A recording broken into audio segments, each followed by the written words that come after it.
There are favorites in each game, but do not be shocked.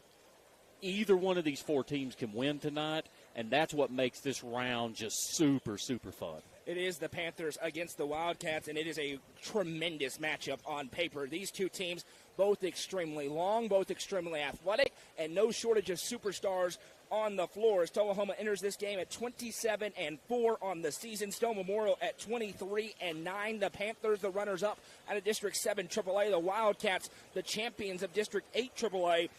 It was a dominant victory for Tullahoma in the quarterfinal round, 61-34 over DeKalb County. They've won 9 of their last 10 games. For the Panthers on the other side, they had to eke out a victory against against Marshall County, 67-66. Cade Caps, the Mr. Basketball finalist, made a free throw with 6 seconds to go. Marshall County got a look at the buzzer. It did not go, and the Panthers are here tonight. Stone also playing really good basketball, winners of 6 of their last 7. These two teams have a little postseason history back a couple of years ago. A 62-58 Stone Memorial win for the Panthers. They're trying to get out of the region semis. Lost last year in a classic against the Upperman Bees in the semifinal round. For Tullahoma, they also lost in the region semis a year ago. So somebody's going to get to the region championship game for the first time in a couple of years. We'll have all the action for you, including the starting lineups when we come back. This is the Region 4 3A tournament on the Watson Chevy UCR Media Network.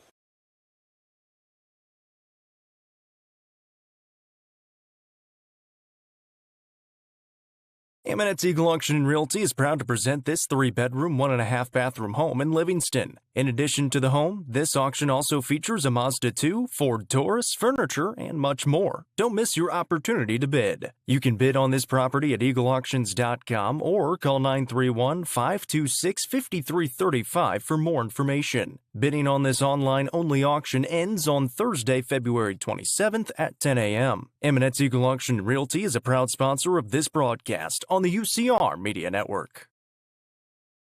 Proudly introducing Upper Cumberland Generators for all your home power solutions. Locally owned and operated, Upper Cumberland Generators are here to make sure you have peace of mind no matter the situation. With new and reliable generators. Call 931-265-1702 for more information or to order yours today. Upper Cumberland Generators is proud to support this broadcast on the UCR Media Network. Livingston Regional Hospital is Livingston's hometown hospital. Located at 315 Oak Street, Livingston Regional Hospital provides compassionate, quality care for all patients from local people you can trust, so you can count on them to treat you like family. Their excellent staff offers years of experience and training to meet the needs of all patients.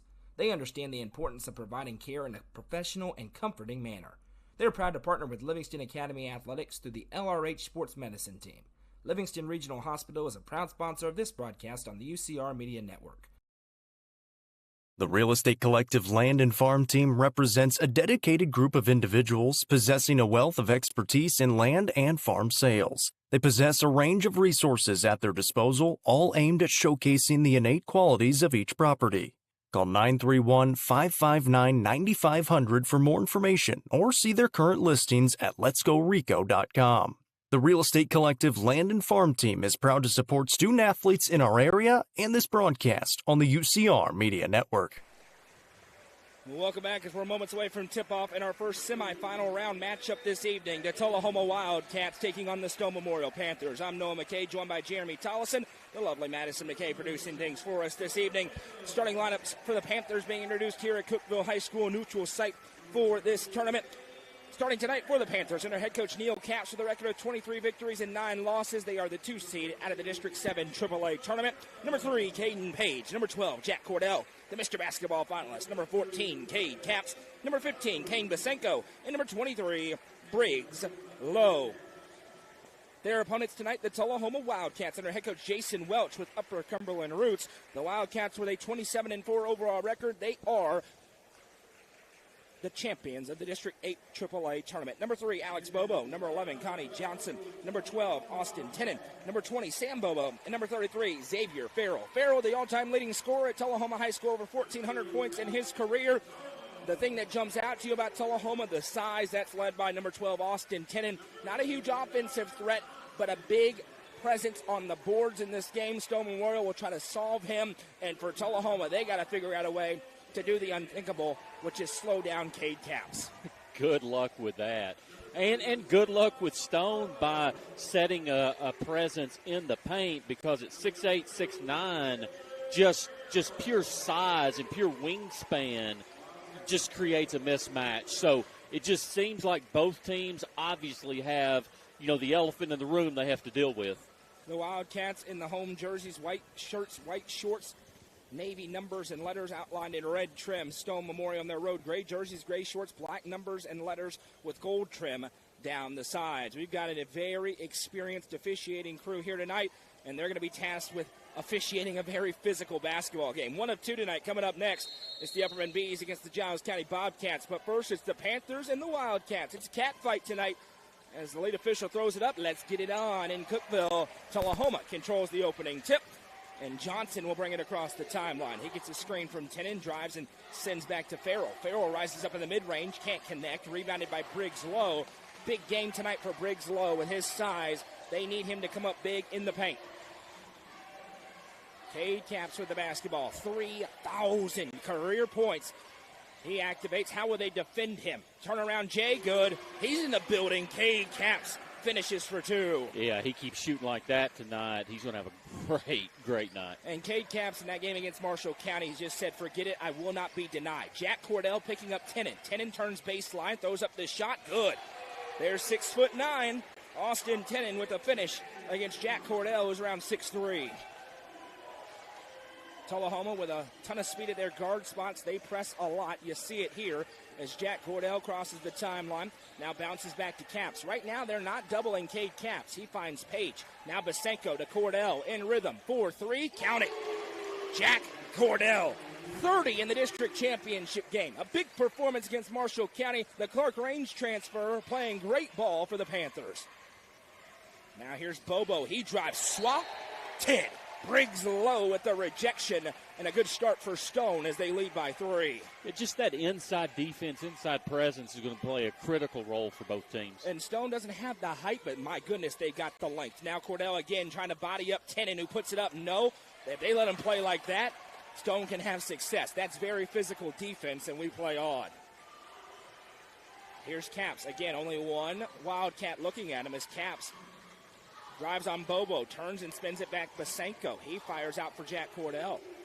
Cordell, little step through, nice move. Can't get the roll, though. Rebound wrestled for. Cordell wins it, throws it off of Tenen. And with 6:16 to go in the first, it's 5-2. Yeah, I know Cordell is much taller than everybody. Or, I'm sorry, Tenen from Tullahoma is much taller, but he still has to jump for rebounds. Caps in the mid-range won't go. Rebound down. Going to be grabbed by Sam Bobo, and now ahead here come the Wildcats. Much further away from home, it is a partisan crowd for Stone. Their students are here in full force. Deep three on the way, good. Alex Bobo splashes home the triple, and we're all knotted up at 5 apiece. We'll get the scoreboard fixed on the screen, no problem. I'm on it. It's a tough job.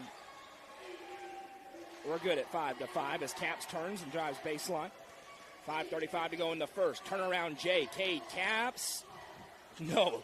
Rebound down, and that's a foul. Briggs Lowe tried to go up there with Tenen. It'll be the first foul of the game, goes against the Panthers. You mentioned Coach Jason Welch earlier in the game. When he was at Macon County, I'm telling you, one of the most nice, well-respected coaches that was in this area. It was a big loss for him to move to a different area and leave the Upper Cumberland. He has resuscitated the Tullahoma basketball program. They're on the rise, no question about it. That's a travel. Goes uncalled, and instead it's just a turnover. Basenko comes away with it. Yeah, that was ugly. Probably should have been called. It's about 8 steps as Cade Caps has it left side. Doesn't matter. In result, same result. As he'll overhand flip for Basenko.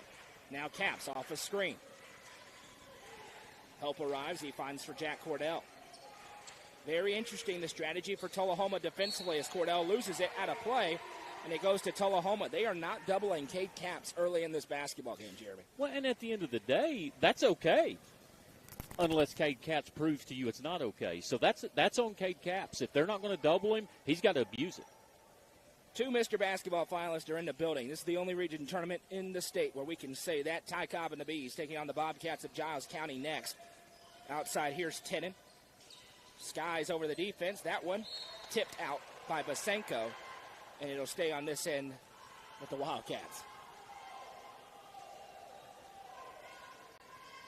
Inbound coming here.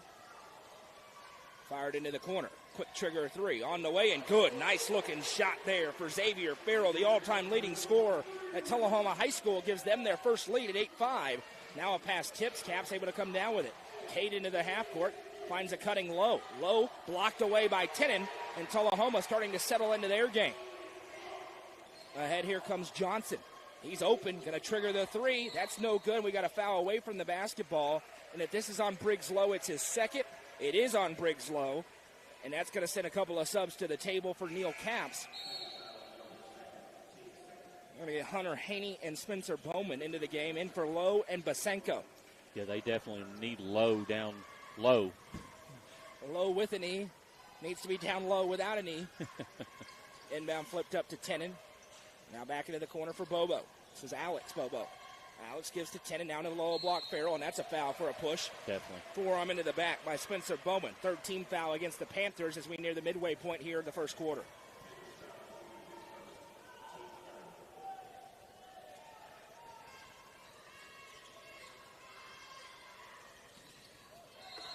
Now a whistle and a charge. We're going the other way as Xavier Farrell picks up his first.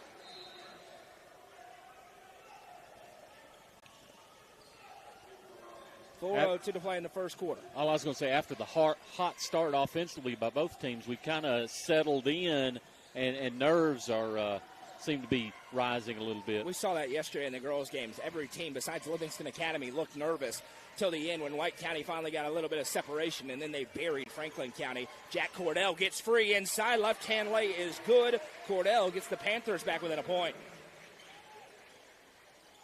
Now right side. Down to the low block, Tenen. Tenen fires the back cut, and that's grabbed by Thompson. Thompson off the bench, spins it back out for Farrell. Back into Thompson. Thompson against the much shorter Bowman. Goes up, no. Tenen got the rebound, though, and flicks it back in. 4 early for Austin Tenen, and it's 10-7 in favor of the Wildcats. Bowman across the timeline. He's being pressured there very tightly. Bowman picks up. Maybe got away with an extra step, instead finds Cordell. Now Caps.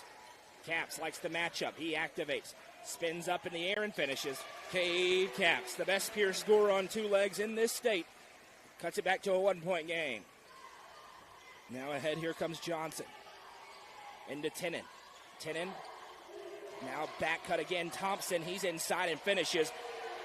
And Tenen right now causing so much havoc. These other players getting open for the Wildcats, and Coach Welch loves it. You just got to put so much attention to him, don't you? Cordell has it. 2:34 to go in the first quarter. Cordell sends right side Bowman. Bowman starts to drive. Now reverses out Caden Page. Page into the mid-range. Skies up. Pops up and through. Caden Page with his first basket. And we're trading buckets here in the middle portion. And Coach Welch wants a timeout, 12-11, 2:19 to go in the first quarter, and both teams still feeling each other out a little bit. No, absolutely. And, Caps is shooting the ball really well. The big kid from Tullahoma, the balls just came to him, and he's done exactly what he needs to do. If he's by the basket, gets the rebound, he's put the ball in, not made any mistakes offensively, had a little presence on the inside defensively. So far, he's both of these kids are living up to what we thought, and they're both hard to handle.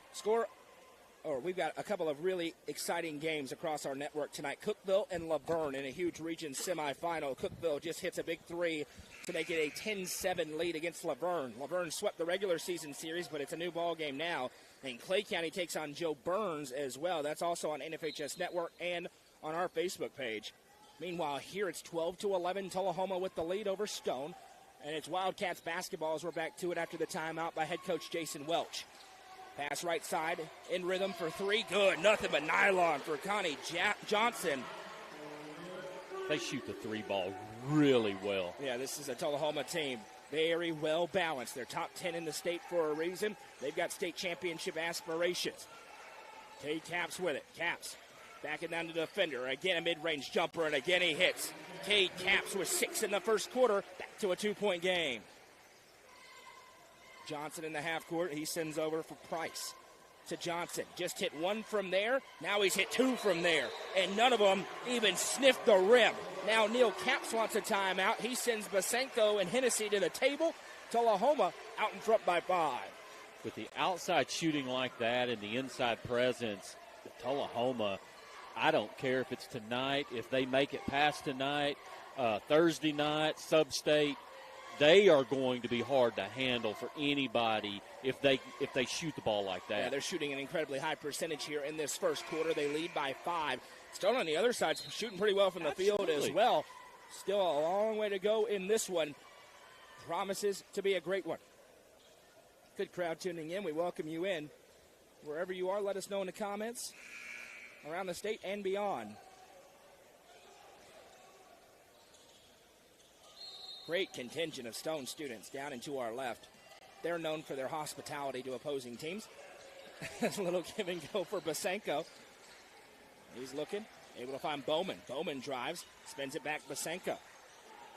Now right side Bowman, wide open lane, he'll take it. It's closed off, throws up the shot awkwardly. No good, no call. We play on. Thompson with the rebound and a chance for Tullahoma to stretch their lead.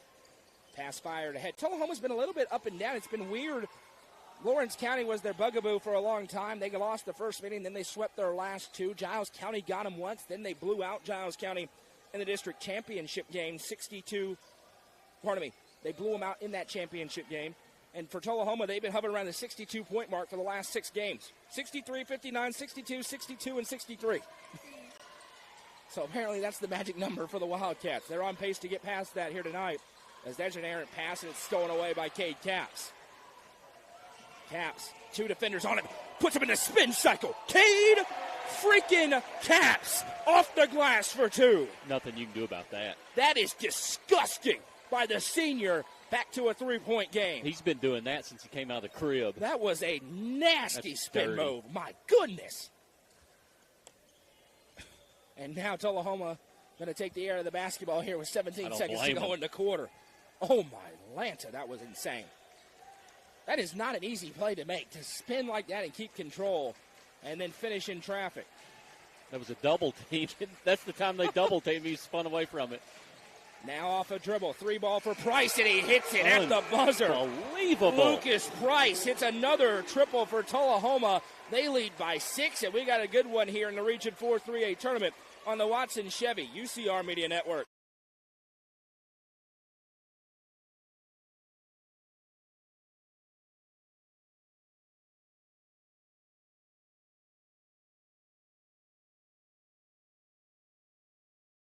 Know how you can improve. See everything from club speed to spin rate in seconds. Conveniently located at 141 4th Street in Baxter. Stop in. Visit them online at teupgolfclub.com or call them at 931-559-GOLF to reserve your simulator today. Tee Up is proud to support this broadcast on the UCR Media Network. The Crouch team with Highlands Elite Real Estate proudly presents this beautiful 3-bedroom, 2.5-bathroom home located just south of Cookeville. Boasting 2,700 square feet and a 2-car garage, this home features a very open floor plan with hardwood floors. You'll find great custom touches throughout, including a welcoming covered porch. For more information, visit chadandamycrouch.com or call 931-979-1191 for more information. Tullahoma unconscious from the field early on. It's their first time in this gym, and you wouldn't be able to tell it. How about 5 threes in the quarter, and we don't think they missed one, thinking back over the frame. But Stone's still in it. That's a travel. Basenko bounced. Possession back the other way to Tullahoma. I'm Noah McCann, Jeremy Tollison. And as you said, going to break, they beat the Lakers shooting threes like that. Golly. LaFlop would be in trouble, wouldn't he?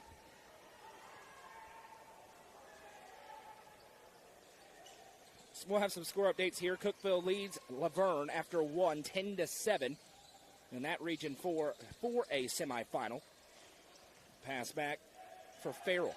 Farrell spins it over. Stone trying to ratchet up the defensive intensity. Bobo throws it up, blocked by Cordell. The rebound tip. Tenen has it. Tenen able to spin it back. Now Johnson works it over for Farrell. He gets inside, a lot of contact, and he's fouled. Xavier Farrell will go to the line to shoot 2. See who they get on this one. It's going to go on Caden Page. It'll be his first. Score update, Jackson County leads Westmoreland 12-10 early in the second. Westmoreland hanging in there a little better than I expected. Westmoreland has a size element against Will McCrary. He's actually a little bit taller than Will McCrary. McCrary probably a little more skilled, but that is a neutralizer as the first free throw is no good for Farrell. Isn't it funny, especially on teams that we don't know as well, just the matchups? It doesn't really throw the records out the door sometimes. The matchups are what it's about. It's a matchup game as Farrell makes the second and Tullahoma's lead swells to 7. Stone needs a little run here. Now they're not going to get it because there's a turnover. Right back. Here come the Wildcats ahead. Spinning inside Farrell. An explosive move and finish. A 9-point Wildcats lead. The danger light on right now for the Panthers. Cade Capps frustrated, trying to get his teammates to go where he needs them to. Bowman across the timeline. He's in some trouble. Now fires it in for Basenko. Underneath the basket, double team, spins out to Bowman. Now Page, open tray on the way, nearly banked in. No. Only Livingston Academy's making that shot in this tournament. Ahead comes Tullahoma. They made about 5 banked-in shots yesterday. This one ricochets around, stolen away back to the Panthers. Here comes Cade Capps with a head of steam. Capps coast to coast, way too strong. Rebound down. Cade wanted a foul. He doesn't get it. Here comes Connie Johnson ahead. Johnson throws up the runner with the right hand. No. A ferocious pace with no scoring over the last minute. Now Hennessy weaving through traffic. He picks up, finds Page, back to Capps. He's going to tray that 100 out of 100 times. No good. Rebound to Basenko. Back to Capps. Wide open for 3. No good again. Another missed open 3 for the Panthers. They've missed 3 straight. And Tullahoma trying to stretch it to double digits. And now the Wildcats slowing it down just a little bit. Winner of this game gets the winner of our next game, Giles County and Upperman. The Bees are in attendance. I haven't seen Giles County yet. Tennant inside-out pass. Another 3 ball on the way. Of course, it's good. 6 for 6 are the Wildcats. Sam Bobo for 3, and Neil Capps wants 60 seconds to talk about it. The Tullahoma faithful love it. They lead by 12, and another made 3 sends us to a break. We'll be right back.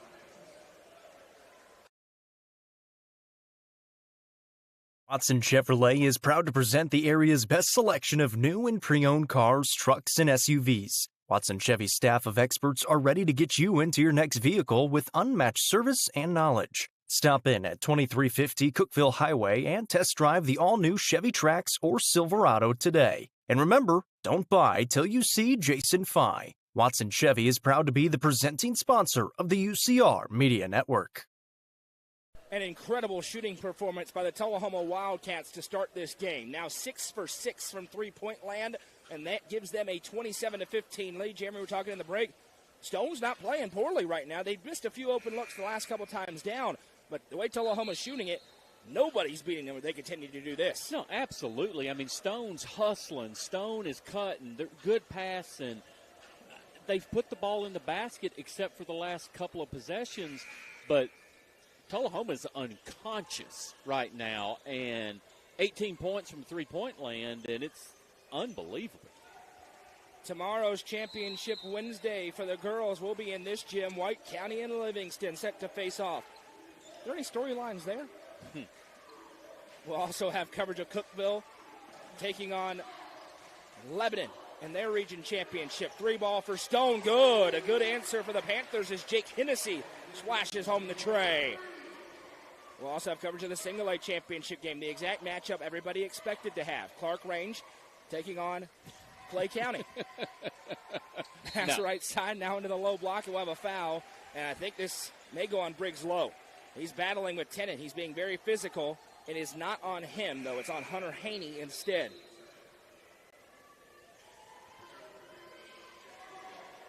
The shooting performance right now by this Wildcats team is unbelievably impressive. Can it continue? Now Farrell drives in. That's a great finish. Xavier Farrell on the set play, back to an 11-point lead. Here's Cade Capps.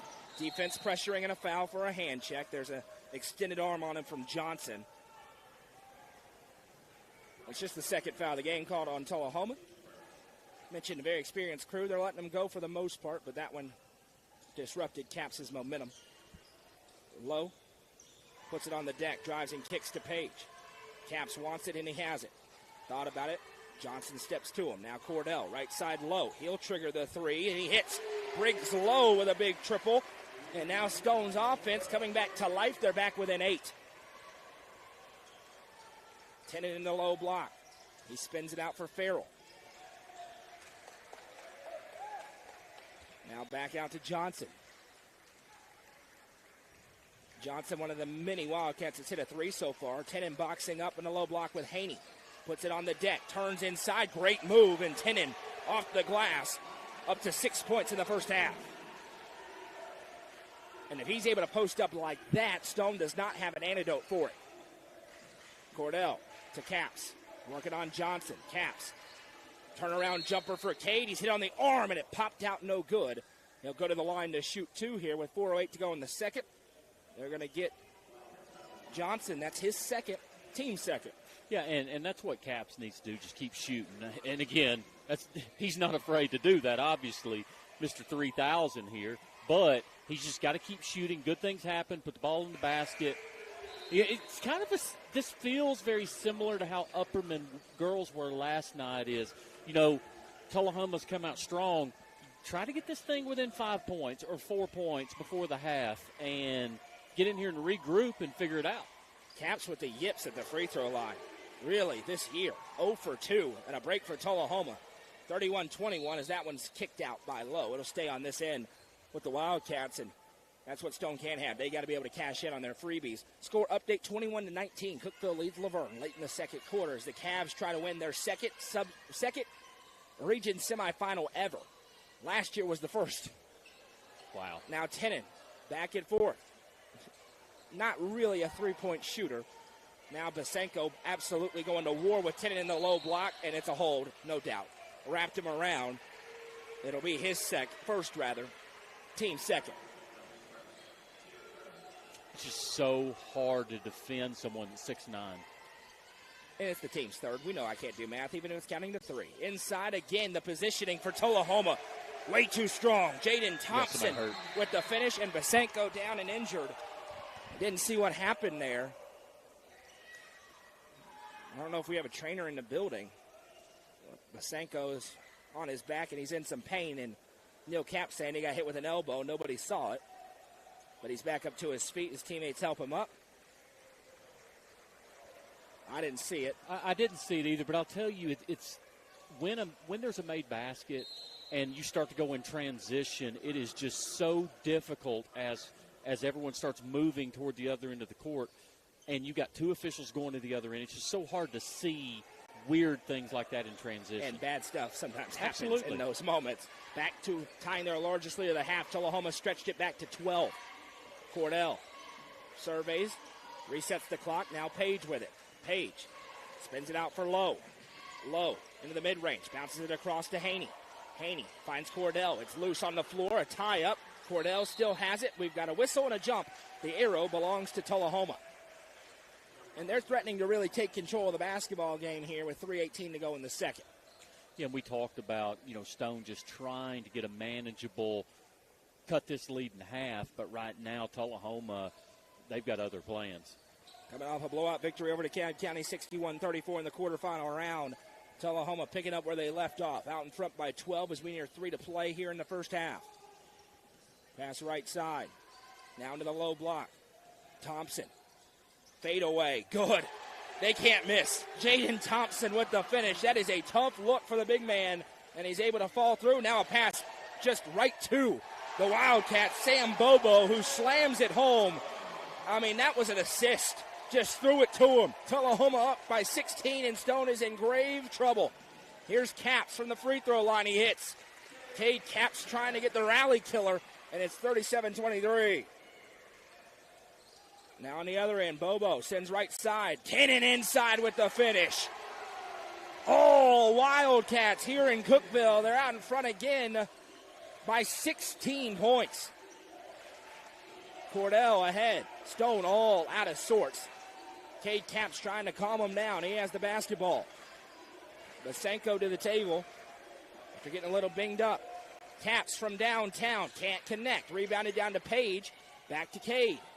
Cade Spins out of danger. Now over to Lowe. Hit one from the other side. Now he can't hit that one. Rebound down to Tullahoma. Another empty trip for Stone Memorial. Alex Bobo ahead. Tullahoma, a tremendous basketball team, and they are playing their best right now. It's reflected on the scoreboard. Left side for Bobo. Now back to Alex Bobo. New play call in from Coach Welch. He's got the full suit and tie on. He's representing down there. Now baseline drive up and under. Stepped on the line, so it's going to go back to Stone. Trying to get Farrell down that baseline. Subs in for both teams. 2 subs each. 1:23 to play in the second quarter. It's a long ride up here from Tullahoma, but they decided to make it worth it. They're ready to play.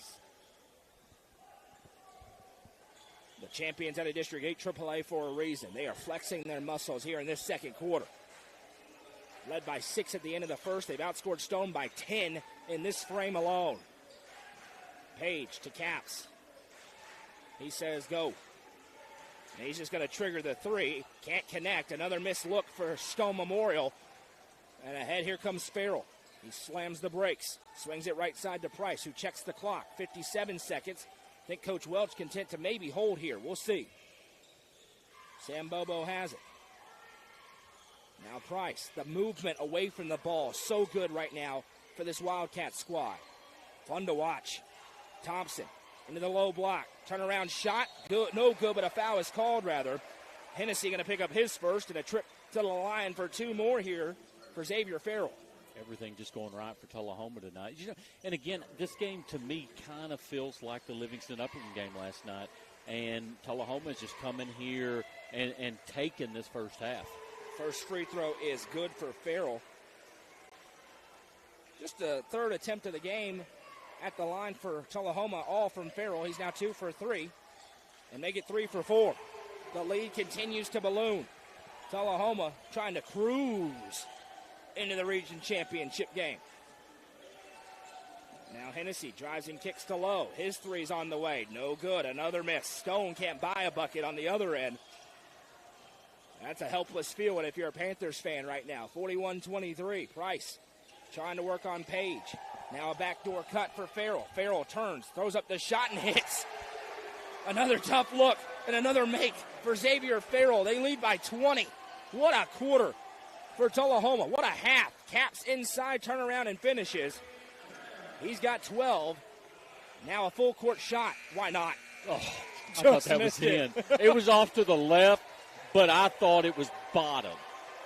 And that is a dominant quarter of basketball, and really a dominant half of basketball for the Tullahoma Wildcats, Jeremy. No, it absolutely is. And at the end of the day,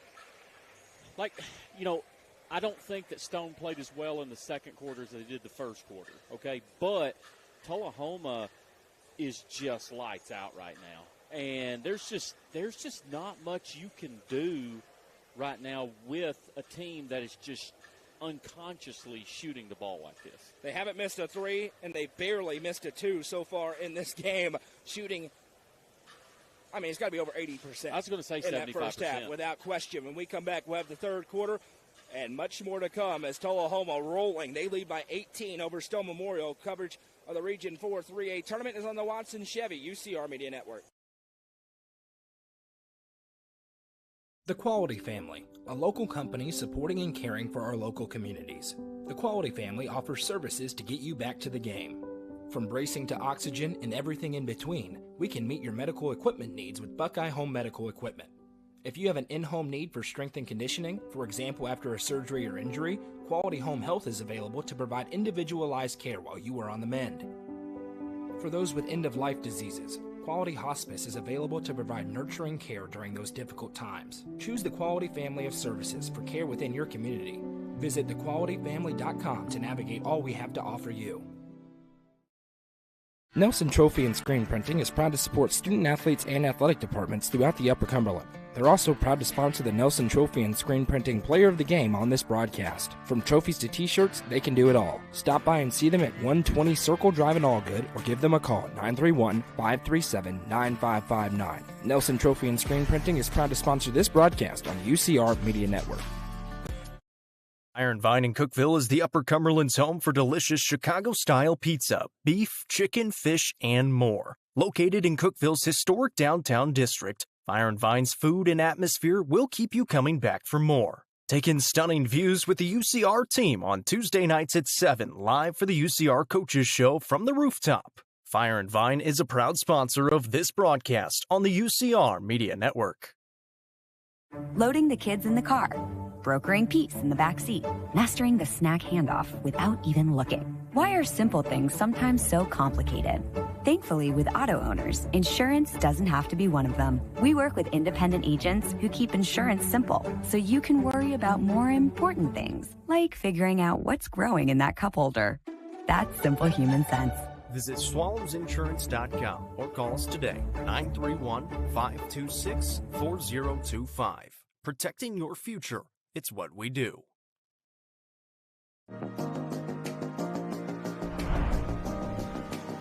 What if opportunity was all in a day's work?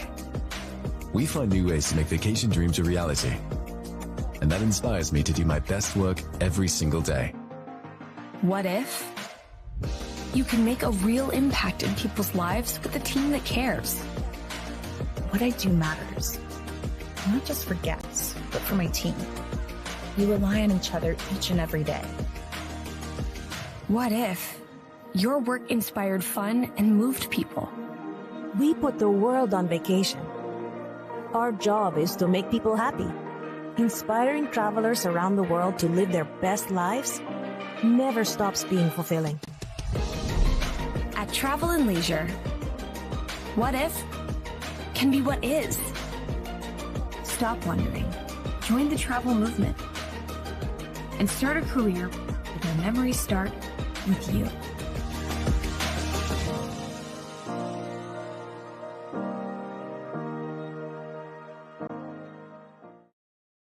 Eminence Eagle Auction and Realty is proud to present this 3-bedroom, 1.5-bathroom home in Livingston. In addition to the home, this auction also features a Mazda 2, Ford Taurus, furniture, and much more. Don't miss your opportunity to bid. You can bid on this property at eagleauctions.com or call 931-526-5335 for more information. Bidding on this online-only auction ends on Thursday, February 27th at 10 a.m. Eminence Eagle Auction and Realty is a proud sponsor of this broadcast on the UCR Media Network. Proudly introducing Upper Cumberland Generators for all your home power solutions. Locally owned and operated, Upper Cumberland Generators are here to make sure you have peace of mind no matter the situation. With new and reliable generators, call 931-265-1702 for more information or to order yours today. Upper Cumberland Generators is proud to support this broadcast on the UCR Media Network. Discover this stylish and modern 3-bedroom, 2-bathroom home with an open split bedroom floor plan designed for comfort and convenience. With 3,318 square feet under one roof, plus a bonus room over the garage and 1,400 square foot basement. Located in the Brookstone subdivision, this home is just minutes from Cookeville. The builder is also offering up to 3% in closing cost assistance. Call Sonia Brown with American Way Real Estate at 931-979-7145. Livingston Regional Hospital is Livingston's hometown hospital. Located at 315 Oak Street, Livingston Regional Hospital provides compassionate, quality care for all patients from local people you can trust, so you can count on them to treat you like family. Their excellent staff offers years of experience and training to meet the needs of all patients. They understand the importance of providing care in a professional and comforting manner. They're proud to partner with Livingston Academy Athletics through the LRH Sports Medicine Team. Livingston Regional Hospital is a proud sponsor of this broadcast on the UCR Media Network. The Real Estate Collective Auction Group offers expertise in a variety of services, including real estate, personal property, equipment, and nonprofit benefit auctions. Call 931-559-9500 for more information or see their upcoming auctions at letsgorico.com. The Real Estate Collective Auction Group is proud to support student athletes in our area and this broadcast on the UCR Media Network. Tee Up is the Upper Cumberland's brand new indoor golfing experience. With 3 state-of-the-art simulators, you can work on some of the world's best courses, all in the comfort of their climate-controlled facility. You want to know how you can improve? See everything from club speed to spin rate in seconds. Conveniently located at 141 4th Street in Baxter. Stop in. Visit them online at teupgolfclub.com or call them at 931-559-GOLF to reserve your simulator today. Tee Up is proud to support this broadcast on the UCR Media Network. The Crouch team with Highlands Elite Real Estate proudly presents this beautiful 3-bedroom, 2.5-bathroom home located just south of Cookeville. Boasting 2,700 square feet and a 2-car garage, this home features a very open floor plan with hardwood floors. You'll find great custom touches throughout, including a welcoming covered porch. For more information, visit chadandamycrouch.com or call 931-979-1191 for more information. Watson Chevrolet is proud to present the area's best selection of new and pre-owned cars, trucks, and SUVs. Watson Chevy's staff of experts are ready to get you into your next vehicle with unmatched service and knowledge. Stop in at 2350 Cookeville Highway and test drive the all-new Chevy Trax or Silverado today. And remember, don't buy till you see Jason Fye. Watson Chevy is proud to be the presenting sponsor of the UCR Media Network. The Quality Family, a local company supporting and caring for our local communities. The Quality Family offers services to get you back to the game. From bracing to oxygen and everything in between, we can meet your medical equipment needs with Buckeye Home Medical Equipment. If you have an in-home need for strength and conditioning, for example after a surgery or injury, Quality Home Health is available to provide individualized care while you are on the mend. For those with end-of-life diseases, Quality Hospice is available to provide nurturing care during those difficult times. Choose the Quality Family of Services for care within your community. Visit thequalityfamily.com to navigate all we have to offer you.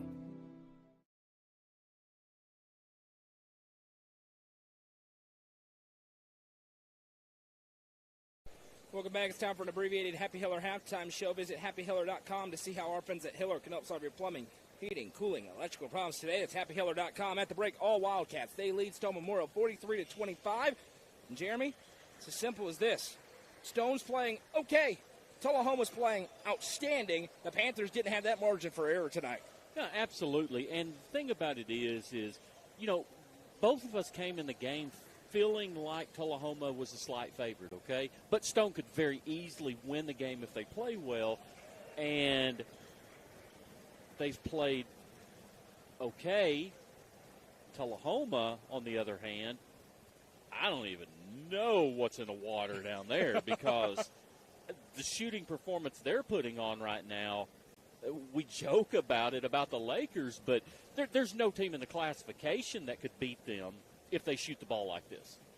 And how much of a credit is that to Tullahoma? Certainly. How much is the Panthers letting them get some open looks? I agree. And we'll see if that's something that could change. Listen, K-Caps is still on the floor. Stone's still in it, but they need a run. They cannot go in the fourth quarter down even bigger than they are right now. And Tullahoma with no signs of slowing down. It's going to be Panther basketball as we get back to it. I'm Noah McKay. It's Jeremy Tollison. The love of Madison McKay producing things for us. We'll have the boys' other semifinal game coming up next between the Giles County Bobcats and the Upperman Bees. Some great teams in attendance in this tournament. This is a really good region. As Caps brings it across the timeline, he'll try to take over the game. He had 12 points in the first half. They'll need him to have more than that here in the second. Caps averaging over 30 a game. Turnaround jumper, no. Rebound down, still loose on the floor. And it'll be wrestled away by Johnson. And Tullahoma will try and stretch their lead to 20-plus. Johnson sends right side for Bobo. Now to the low block, Farrell. Farrell muscles up at a foul as Page had his hand wrapped around the back of Farrell. And he'll be called for his second personal. And Xavier Farrell back for the third time to the free throw line. I know you mentioned Farrell was the all-time leading scorer at Tullahoma. He's nice. I'm telling you, he can score the ball. He's a good player. And he makes the first. He's up to 13 points. That leads all scorers today.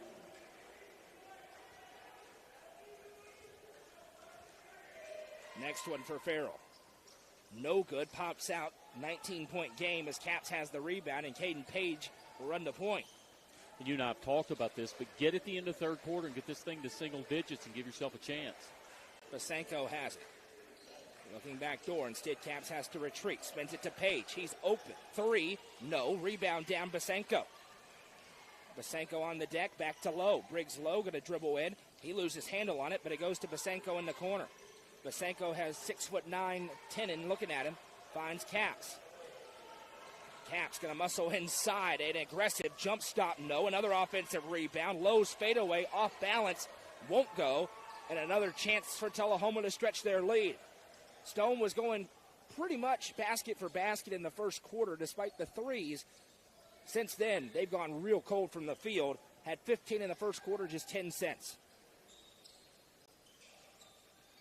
Here's some barometer for you. Tullahoma right now obviously leads. They had 21 points in the first quarter alone. In the corner, that three, no good. First miss from three-point land today for the Wildcats.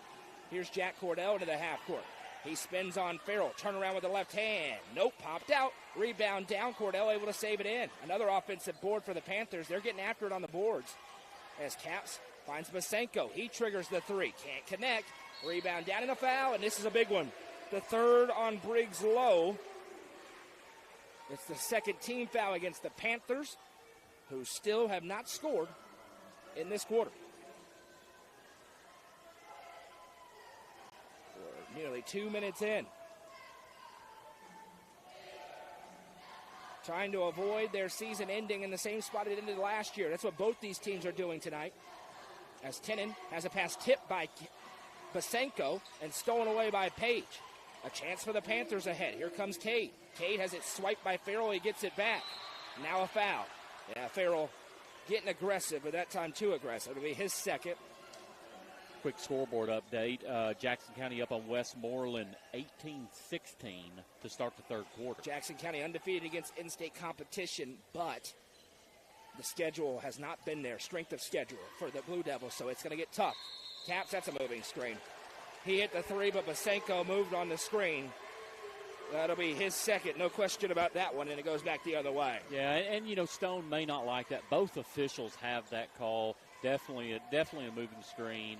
And unfortunately, bad situation for Stone because Caps puts the shot in. You see that where you kind of have that backing up, where you act like you're going to cut, but it's not really a cut. It's correct. A screen, and there's a fine line. But that time on the wrong end of it. But another steal. Basenko bounces back nicely with the pickpocket. Now here's Caps. Spins away from a double team. Caps left hand fouled. It doesn't go. But Tenen caught him on the arm. And Cade Caps goes to the line to shoot two.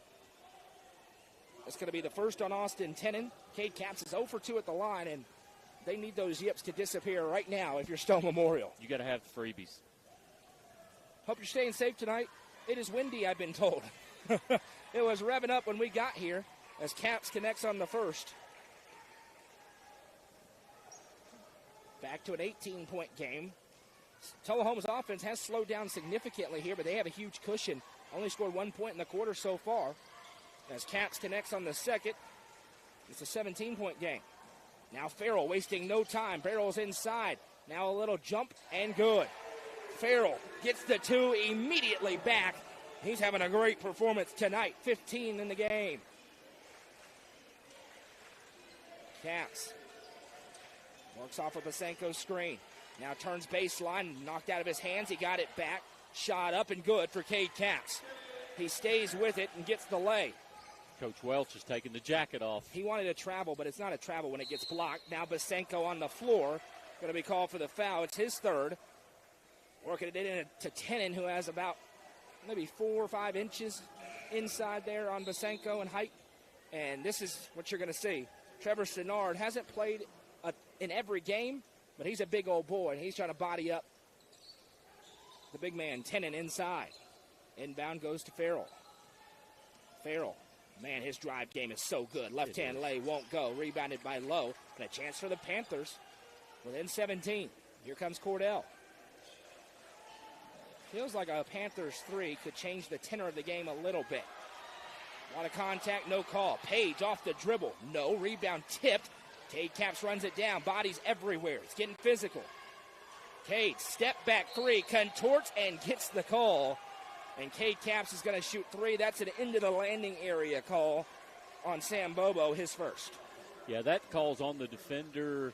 It's also on Caps, too. He got that one, yeah. Listen, I think it's a foul. I don't think he created something that wasn't there, but he also wanted to make sure, hey, look over here, make sure you see this. You know what's interesting about that is that's also not an area where most players would even attempt a shot, so you don't see that sort of foul called often, as there's the first miss.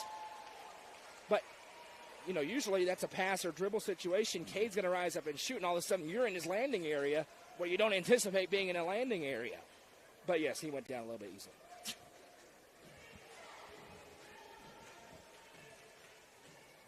Next one is good for Caps. Stone's got it to 16. Cade Caps with all 5 points in the frame for the Panthers. 3 points for Xavier Farrell on the other side. Next one for Cade is through. He goes 2 for 3, and it's a 15-point game. Just on the peripheral of being interesting. Tullahoma trying to reignite. That halftime break didn't come at a great time for him. They would have loved to just keep playing. Price sends out. Not sure if that was intended for Thompson, but he has it. Now he gives to Johnson. Johnson surveys the floor. Thompson trying to body up Page inside. Skip pass across, finds Tennant. Now to Thompson. Thompson turns and flips and a foul. Page swipes down on the arm. That's his third. 3 different Panthers have 3 in this one. Commenters, stop. 30-second timeout. Next person to comment anything adversarial, I'm blocking you. And you can go watch the game somewhere else. Oh, wait, we're the only camera in here. Stop. I don't care if you're high school or if you're an adult. Stop. Thanks. 3:57 to go. That sends the Wildcats to the line as they've hit the bonus on the 5th team foul. And if you're Neil Caps, you got to be happy with how this quarter started. But you still find yourselves in a 15-point hole with no margin for error. No, absolutely. And you and I have talked about this just a few minutes ago, but it's 15, it was 20. Try to get this thing in the single digits by the end of the third quarter and give yourself a chance. But Tullahoma is leaving the door open for them. It's just Stone's job to jump through the window and take it. The big man, Jaden Thompson, off the bench, had 6 points in that first half. He's trying to make it 8 as he heads to the line to shoot 2. If you're here for our next game between Upperman and Giles County, that will be in this stream on YouTube. It'll be in a new stream on the NFHS network as Thompson hits the first. And to the surprise of no one, Tullahoma's also been good at the free throw line tonight. They've been good everywhere. Second one, no good. There's your announcer jinx for the evening. It still works. This Cap's going to bring it up. You're really good it's at that, still operational, by the way. You're elite. Caps off a Sinnard screen. Free throw line jumper. That's his spot. Can't connect, though. Rebounded by Price. And he's out and running. Swipe from behind. Jake Hennessy. Is that a backcourt violation? No, he didn't have control. So Caps brings it up. That's a judgment call. As Caps baseline flips out to Lowe. His 3 won't go. Rebound tipped out. Hennessy with it. He flips to Caps. Caps rises up for 3. Can't connect. Another missed one and a foul on Sinnard on the rebound attempt. And this is going to be freebies upcoming here for Tullahoma. The last 2 or 3 minutes, the ball seems to be bouncing Stone's way. The gods are trying to give them an opportunity. And yet, it's not bouncing through the net for the Panthers.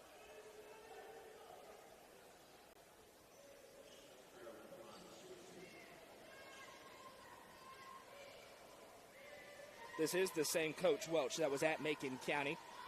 To answer one of the comments, as the first free throw is good. That's Xavier Farrell. So if you're Neil Caps, you're thinking, man, you really didn't want that foul, and you definitely didn't want to foul Xavier Farrell. And despite Stone's better play in the third quarter, they're right back where they started, down 17. Make it 18 as Farrell goes 2 for 2. By far the leader in the clubhouse for the Nelson Trophy and screen printing player of the game. As Lowe has it. Lowe puts it on the deck. He doesn't dribble a ton. Steps through to Sinnard. Sinnard inside and finishes with the left hand. Trevor Sinnard off the glass. First player not named Cade Caps to score for the Panthers in the quarter. Great physical move to the basket there. Price ahead. He sends over right side for Johnson. Feels like Tullahoma's on the doorstep of a big 3, isn't it? About time for him. Johnson sends to Farrell. There it is. 3 ball on the way. No good. Another miss. Breaking news as Caps has it tipped, keeps handle on it, sends over right side, and finished by Jack Cordell. Tullahoma misses a three, and Stone answers. They're within 14 points, 2.5 to play in the third. Coach Capps want to hit on the arm, and Coach Welts wants the offensive foul against Capps. They also wanted to travel, but I think it got poked free from behind. They didn't have possession. Ahead to Johnson. Johnson slaps Page's hand away. Farrell with a great fake. Shot up and good. This kid is a baller. Xavier Farrell with the two. Now here's Jack Cordell. Across the timeline. Has a lane. Cordell drives into the lane and throws up the shot and is fouled. They're going to get Thompson. This is Jaden Thompson. No, it's not. It's on Xavier Farrell. That's big. It's his third. And it sends Jack Cordell to the line to shoot two with 1:59 to play in the third.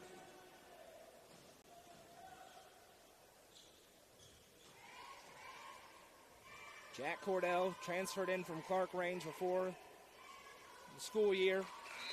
Moved in as he makes the first free throw, and he has been gigantic for this Stone team all year. Panthers back within 15. Subs in. Trevor Sinnard checks out, and Cade Capps going to get a very quick breather, I would imagine. This isn't going to last long. Next one, no good, but the rebound tipped and Lowe has it. Second chance here for Stone.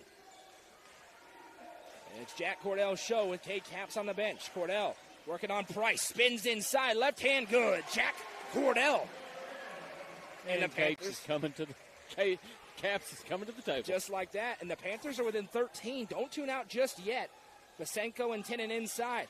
He's triple team. Gets it back. Spins it into the corner. Now a drive inside. Big collision and a foul. Basenko going to be called for his fourth personal foul in midair. And this will send Caden Poff to the line. What a name. He'll shoot two. Is that all name team worthy? Close. We've had some good ones in this tournament. I'll tell you. Another missed free throw. And you know what's interesting here? Obviously they had the lead. We saw Tullahoma not be able to miss in the first half. There have been a lot more misses for him here in the second, kind of drawing back to the mean. But they had that huge cushion. It's still a 13-point lead, but I don't think they want to let him hang around too much longer as Farrell got a little bit of tape around his wrist over on the sideline. And Poff goes 0 for 2. Stone with a chance to cut it to 11 or 10. Here's Cade Capps. Time for him to put on the cape. He drives inside. Cade, left hand good. Here come the Panthers. Cade Capps with the finish. This game is not over. 1:14 to play in the third. It's 51-40. What does Tullahoma do here on this possession? Do they hold or just go? They need to be as aggressive as they have been. Farrell's on the bench right now. Tenen inside. It's tied up, and a foul is called. Oh, my. That looked like ball to me, but they get the foul on the backside against Haney. Cordell definitely grabbed the ball, but they get a foul on Haney and Tenen to the line to shoot two. I don't like that one. Score update. Joe Burns leads Clay County 48-44. Close one there as Tenen hits the first. Maybe there was some body contact underneath on that one, Jeremy, but I didn't see it. Yeah, what she calls is on the backside, so obviously we don't have a good look at that. Tenen's next one, no good. Another miss. 12-point game. 9 points tonight for Austin Tenen. Here comes Capps, wasting no time. Cade again drives, rises up, and connects. The Panthers have somehow cut this game down to a 10-point gap. They trailed by as many as 18. Make it 19 in this quarter. 37 seconds left, and Tullahoma looks content to hold. Johnson has it. And the energy in the gym has changed significantly here in the past couple of minutes, Jeremy. Well, at the end of the day, Stone feels like they're back in this thing.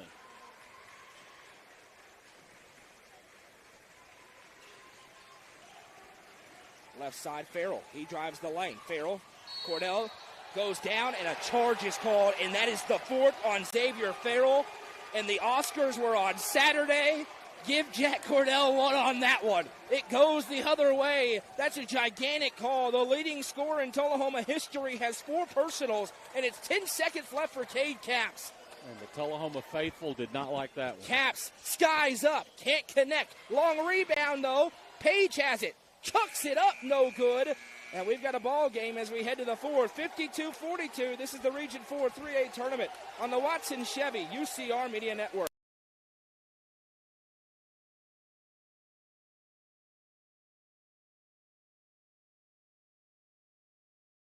Nelson Trophy and Screen Printing is proud to support student athletes and athletic departments throughout the Upper Cumberland. They're also proud to sponsor the Nelson Trophy and Screen Printing Player of the Game on this broadcast. From trophies to t-shirts, they can do it all. Stop by and see them at 120 Circle Drive in Allgood or give them a call at 931-537-9559. Nelson Trophy and Screen Printing is proud to sponsor this broadcast on the UCR Media Network. Fire and Vine in Cookeville is the Upper Cumberland's home for delicious Chicago-style pizza, beef, chicken, fish, and more. Located in Cookeville's historic downtown district, Fire and Vine's food and atmosphere will keep you coming back for more. Take in stunning views with the UCR team on Tuesday nights at 7, live for the UCR Coaches Show from the rooftop. Fire and Vine is a proud sponsor of this broadcast on the UCR Media Network.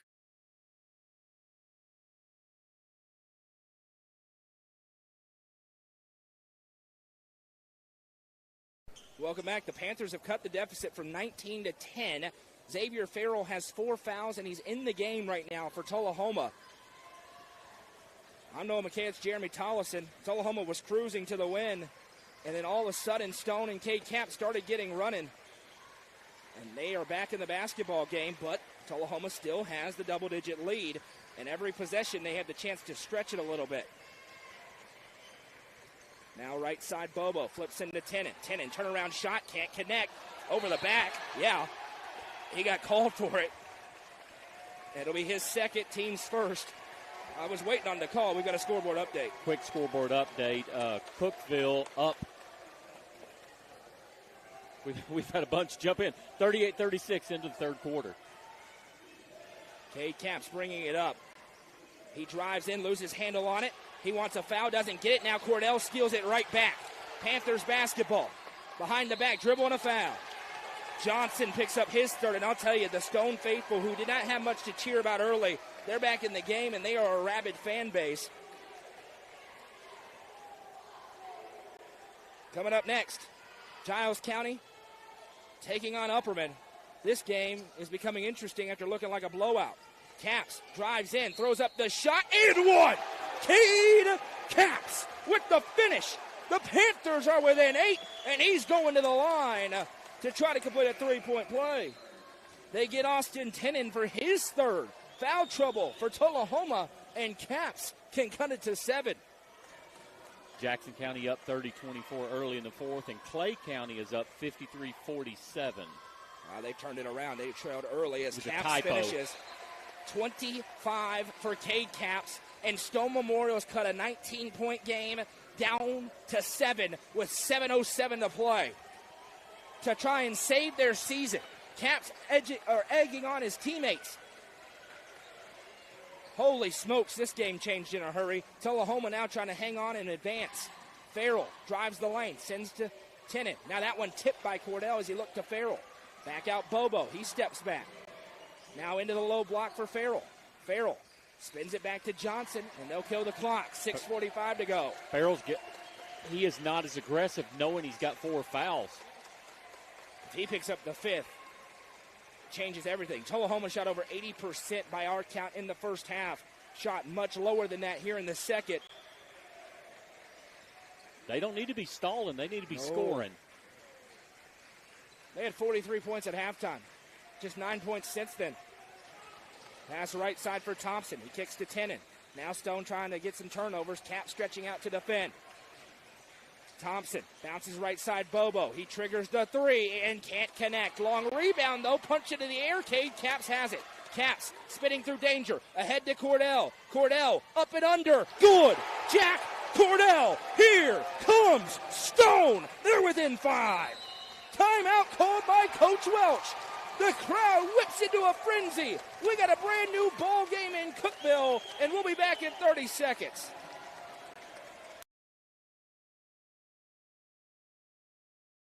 Loading the kids in the car, brokering peace in the back seat, mastering the snack handoff without even looking. Why are simple things sometimes so complicated?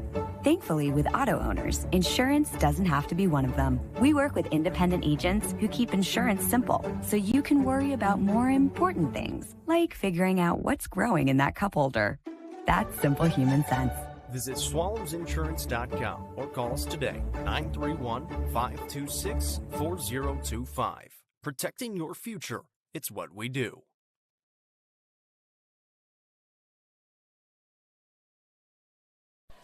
It was a 19-point Tullahoma Wildcats lead early in the second half. It is now a 5-point Tullahoma Wildcats lead. I need you to give it to me.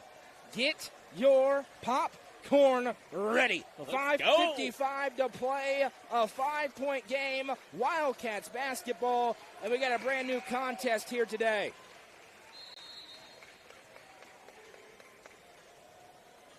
You got to give Stone a lot of credit no matter what happens. Their season was on the line, and they have rallied back in a major way. The question is, was the hole too big, and can Tullahoma rally and regain control of this thing?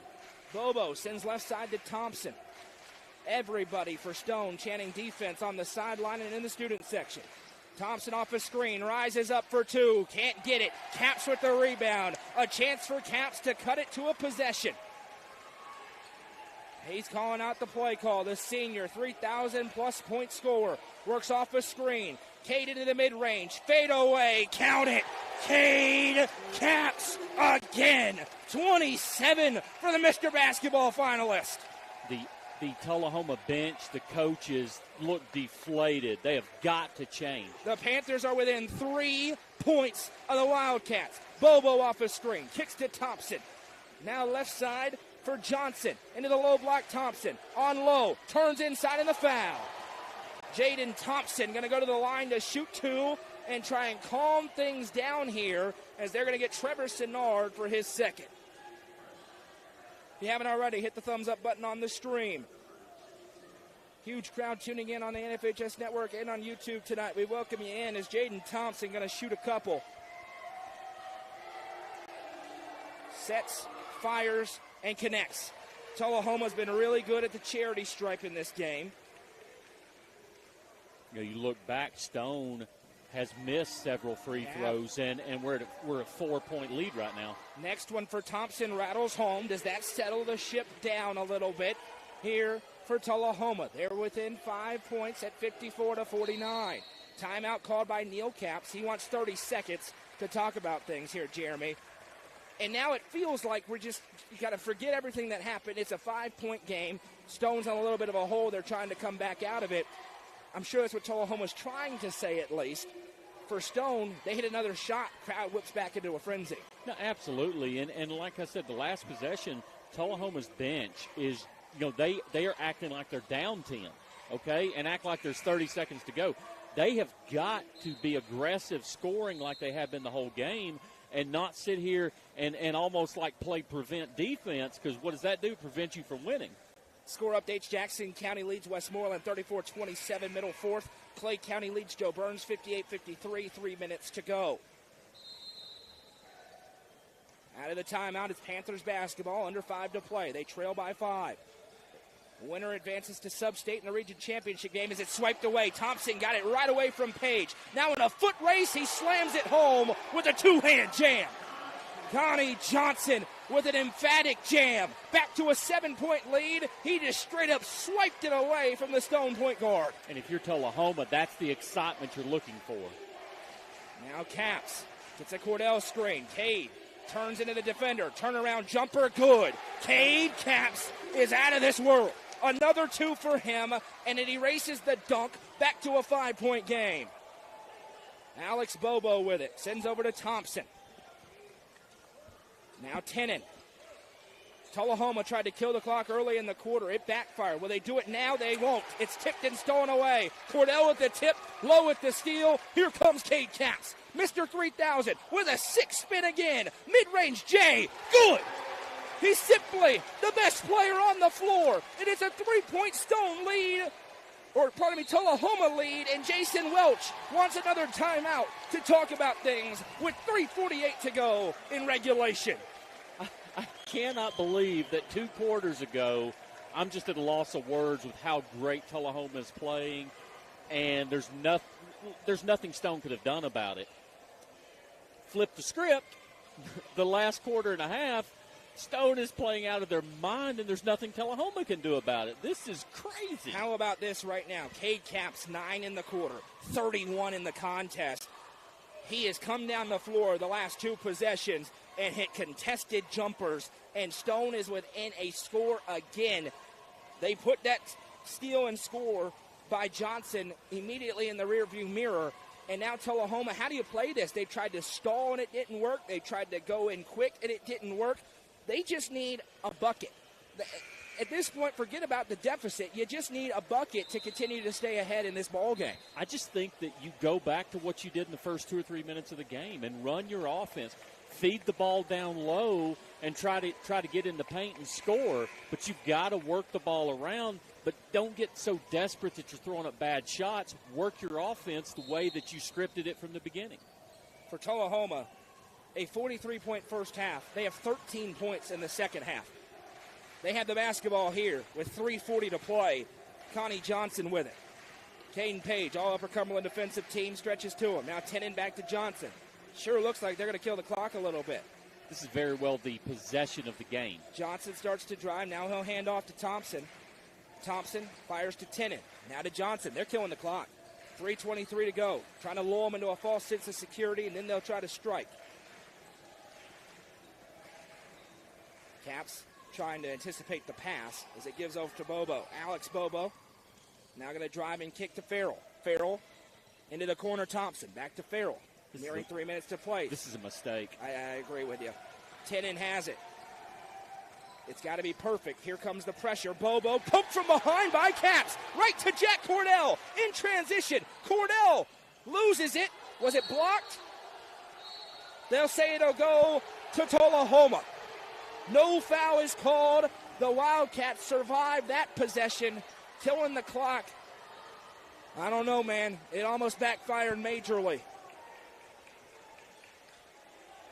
Winner keeps their season alive, gets to the championship game of the region and into sub-state. Another tip, another steal. Cordell fires ahead to low. Can he save it? He can. Cordell has it, and a foul. It's the He's fifth. out. Xavier Farrell just called for his 5th foul with 2:32 to go. I believe it's his 5th. No sign yet. It's not. My bad. It's his 4th. That makes sense. Cade Capps has it. That's a big break. That I'm dumb. Capps out in the air. He's going to shoot 2 with 2:24 to go.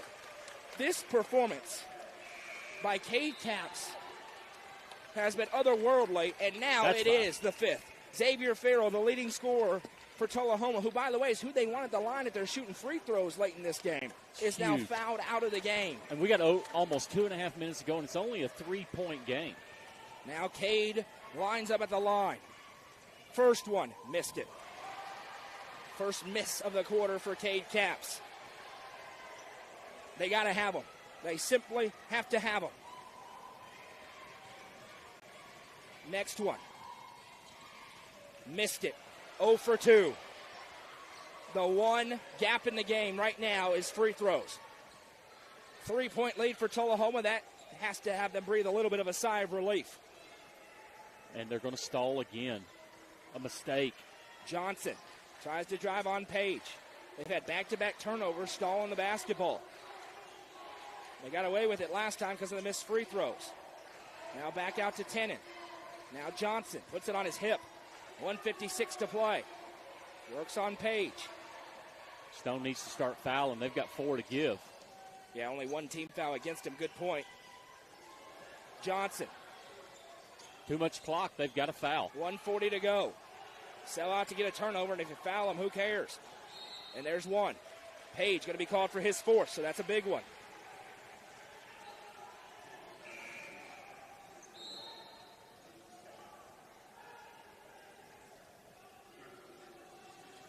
Two missed free throws for Stone. Loom large right now. Big inbounds here. Fired in. Out to Tennant. Now Thompson.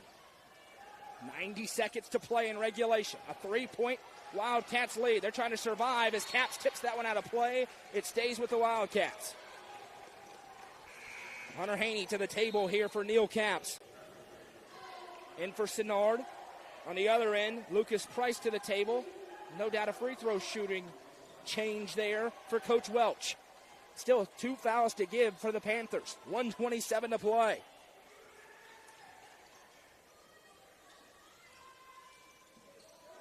Inbounds. Fangs the target, Bobo. Now, Alex Bobo. Poked again by Capps, out of play. It'll stay on this end with Tullahoma. 1:21 to go. Time is going to get late in a hurry for the Panthers. They're trying to get a turnover. One way or the other, they got to find a way to get the ball back, whether it's fouling or not. Low block Tenen, and there is a foul as Basenko reaches around, and it's his fifth. Or, pardon me, that's Jack Cordell down there. Cordell, that's just his first. Third team foul against the Panthers. They have one more to give. Inbound from the baseline. Tosses it into Thompson. Thompson working on Haney out of the corner. Trap arrives. He flips it up for Johnson. Johnson. Now to Thompson. Thompson's been great at the free throw line. That pass inside a foul. Last one Stone had to give. That's going to go on Briggs Lowe, and that is his fourth personal foul. So now Page and Lowe and Basenko each with 4 for the Panthers. Unfortunately, you're in the free throw game now. That one was tipped out by Lowe. Hennessy going to check in for Lowe because of those fouls. 1:08 to go in a 3-point game. Baseline inbound. Bobo got to go somewhere. Kicked. Cade just sticks his leg out in the way of that one and says, do it again. The Bees have emerged from their locker room. They take on the Bobcats of Giles County, who are to our left. Coming up next. Inbound. Wide open. Price got free, and he finishes. Lucas Price with the biggest bucket of the game for Tullahoma. They lead by 5 after a minute-long possession. Capps from downtown. Can't connect. Rebound. Cordell puts it up. No. Cade got the board again. Capps with a turnaround 3. No. Another rebound and a foul. Hunter Haney going to go to the line. Stone hustling to save their season. They're going to get Tenen. That's his 4th. And Hunter Haney to the line to shoot 2. He needs them both in the worst way. My goodness, what a basketball game. And how about Price getting free and a great feed from Bobo to find him. Haney's first free throw, no good. Stone has missed 3 consecutive free throws. You can't do that and get out of a 19-point hole.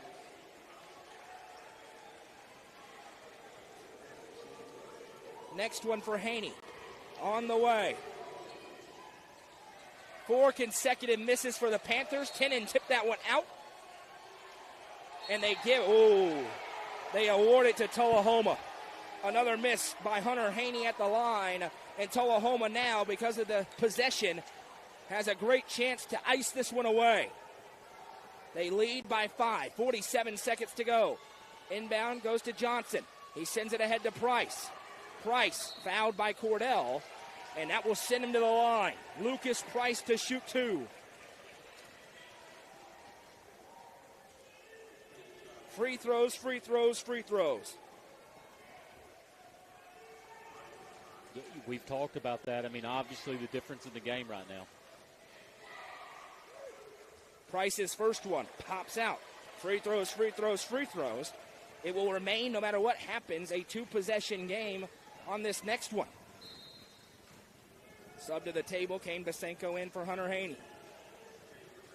Tremendous basketball game here. It was not early. It was all Tullahoma early. Stone roared back, but now the Wildcats trying to survive and advance. 0 for 2 at the line. Capps will be looking for a quick shot. Spins away from traffic. 38 seconds for Capps. Picks up. He's double teamed. Triple team. Over to Cordell. Probably a good decision. Cordell going to sky up. His 3. No good. May have been partially blocked. Rebounded by Thompson.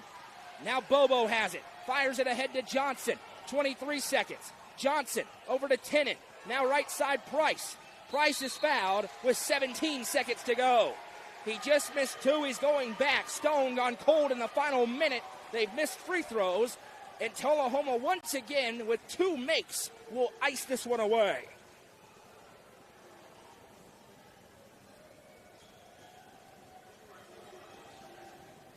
Price trying to put the last two misses behind him. They don't matter at this point.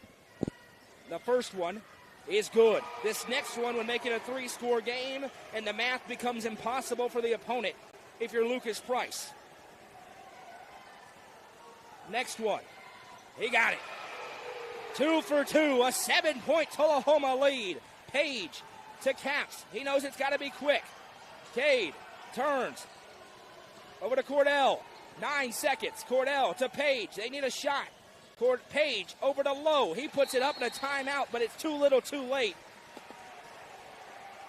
As the shot was finished by Lowe, full timeout on the floor, and a tremendous effort by Stone Memorial here to try and come back. But Tullahoma able to withstand the tsunami. They got a couple of key shots. They got that huge inbound play, and now they're on the doorstep of getting back to sub-state. Absolutely. You know, to me, the two key factors are Tullahoma obviously being super aggressive in the first half and building that cushion that Stone just couldn't overcome. And then in critical situations, the free throw shooting from Stone it's just bit them. Stone had cut it back to a 1-score game, and then the free throws got it. 4 straight misses at the line. They have not gotten a shot to go through since those last 2 misses. In Tullahoma, they missed a couple. Then they got 1, got 2, and now they lead by 5 with 3 seconds left. It's just an inbound and dribble it out. It is, and unfortunately, the all-world performance of Cade Caps is going to be overshadowed because of a couple of situations. But make no mistake, my goodness, when they needed him, he was there. It just unfortunately just not enough. And another timeout called by Neil Caps. It has been a little bit chippy down there, and I'm sure that's part of the discussion. Everybody wants this game to end calmly. And you know, I mentioned earlier in the quarter, it was time for Cade to put on the Superman cape. Cade put on the Superman cape. Make no mistake about it here in this fourth quarter. But it's just not enough against this Tullahoma team, which is a very, very good boys high school basketball team. Both teams, whoever it is that comes out of our region tournament here, will have a good chance of advancing to the state tournament. Now, that's not saying sub-state's a layup or they'll just blow out whoever they face. That's not the case at all. But there's no games. juggernaut. It's not like last year where Fulton. Oh my goodness! Nobody they wanted any rolled of that to the state championship last year. So, but whoever comes out of this region tournament, the 2 teams that survive tonight are going to have a real chance to make the state tournament, which begins in a couple of weeks in Murfreesboro. The girls' state tournament will be next week. Boys the week after. Here's 3.8 seconds to see if Stone fouls. Obviously, they'll be trying to get the turnover on the inbounds, and then they could really make it interesting. Bobo can run the baseline. He's going to get the inbound. Surveys. He gets it in. Price has it, and a foul is called with 3 seconds to go. Lucas Price, who got subbed in, we mentioned probably a free throw shooting change. He shot all the clutch free throws here late. He's 2 for 4. He's going to go back to the line here. And Caden Page going to get subbed out for Basenko. I think the senior is going to go to the table here for Coach Caps so they can get a well-earned send-off. They'll send Braden Webb there as well. And we'll see if he gives Cade Caps his curtain call.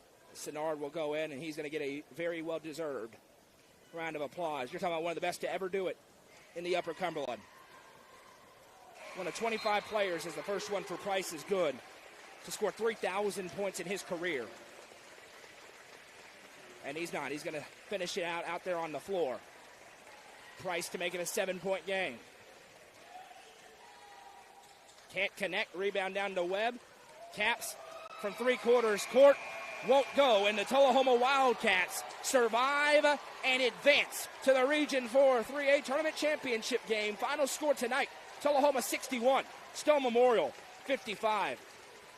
It all comes back to the tremendous start by the Wildcats here tonight. They were able to get a big enough cushion that despite the big push from the Panthers, they couldn't erase it, and the Wildcats advance on. No, absolutely. And you know, we talked about their big lead. Let me tell you something. 33 was a dang scorer. I mean, he could absolutely score the basketball. And had he not fouled out, they may have been able to spread that lead out a little bit more. But again, Cade Caps, it's, you know, just an unbelievable career. It's just so hard to put in words what he has done the last 4 years, and my hat's off to him for an outstanding career. Tullahoma wins the basketball game 61-55. Scoring from the game is as follows. First for Stone Memorial, 31 points for the senior Cade Caps. 12 points tonight for Jack Cordell. We'll go down the line. 2 for Caden Page, 3 for Jake Hennessy, 5 for Briggs Lowe, and 2 for Trevor Sinnard for a team total of 55. For the victorious Tullahoma Wildcats, improved to 28-4 and set up a date with the winner of our next game between Upperman and Giles County on Thursday night. It was 19 points tonight for Xavier Farrell, and we'll go down the line because very balanced from there. 3 for Alex Bobo, 8 for Connie Johnson, 9 for Austin Tennant, 9 for Jaden Thompson, and 5 for Sam Bobo, and 8 for Lucas Price for a team total of 61. Time for the Nelson Trophy and screen printing player of the game, Jeremy Tollison. Who's it going to tonight? I always give an honorable mention because you don't want to take away how well Farrell played tonight. But you just look at the performance, even in a losing effort. You look at the performance that Cade Caps put on, and he almost willed his team to victory, but unfortunately the gap was just a little too far to overcome. But Cade Caps, 31 points. It's just you can't take it away from him. He's player of the game. Player of the game. He's the best player to ever play at Stone Memorial High School.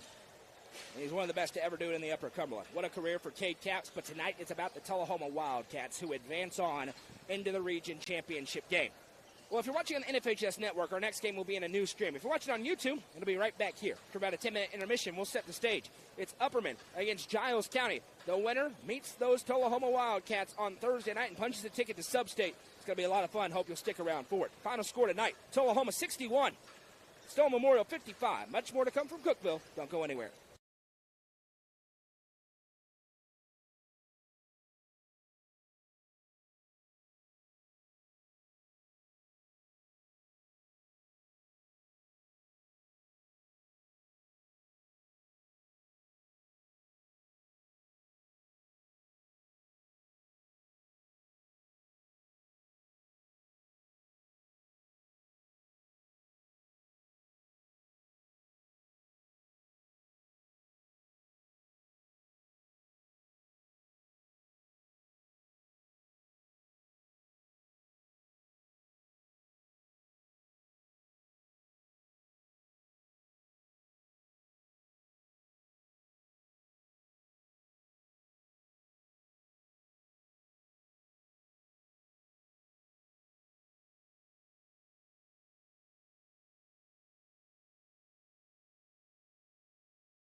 Welcome back. It's time for game number 2 of our doubleheader, a semifinal matchup in the Region 4 3A tournament between the Giles County Bobcats and the Upperman Bees. Coverage of this game is presented by our friend Sonia Brown with American Way Real Estate, 931-979-7145, so that Sonia can make all your real estate dreams a reality. I'm Noah McKay on the call, alongside my friend Jeremy Tollison and the lovely Madison McKay producing things for us here this evening.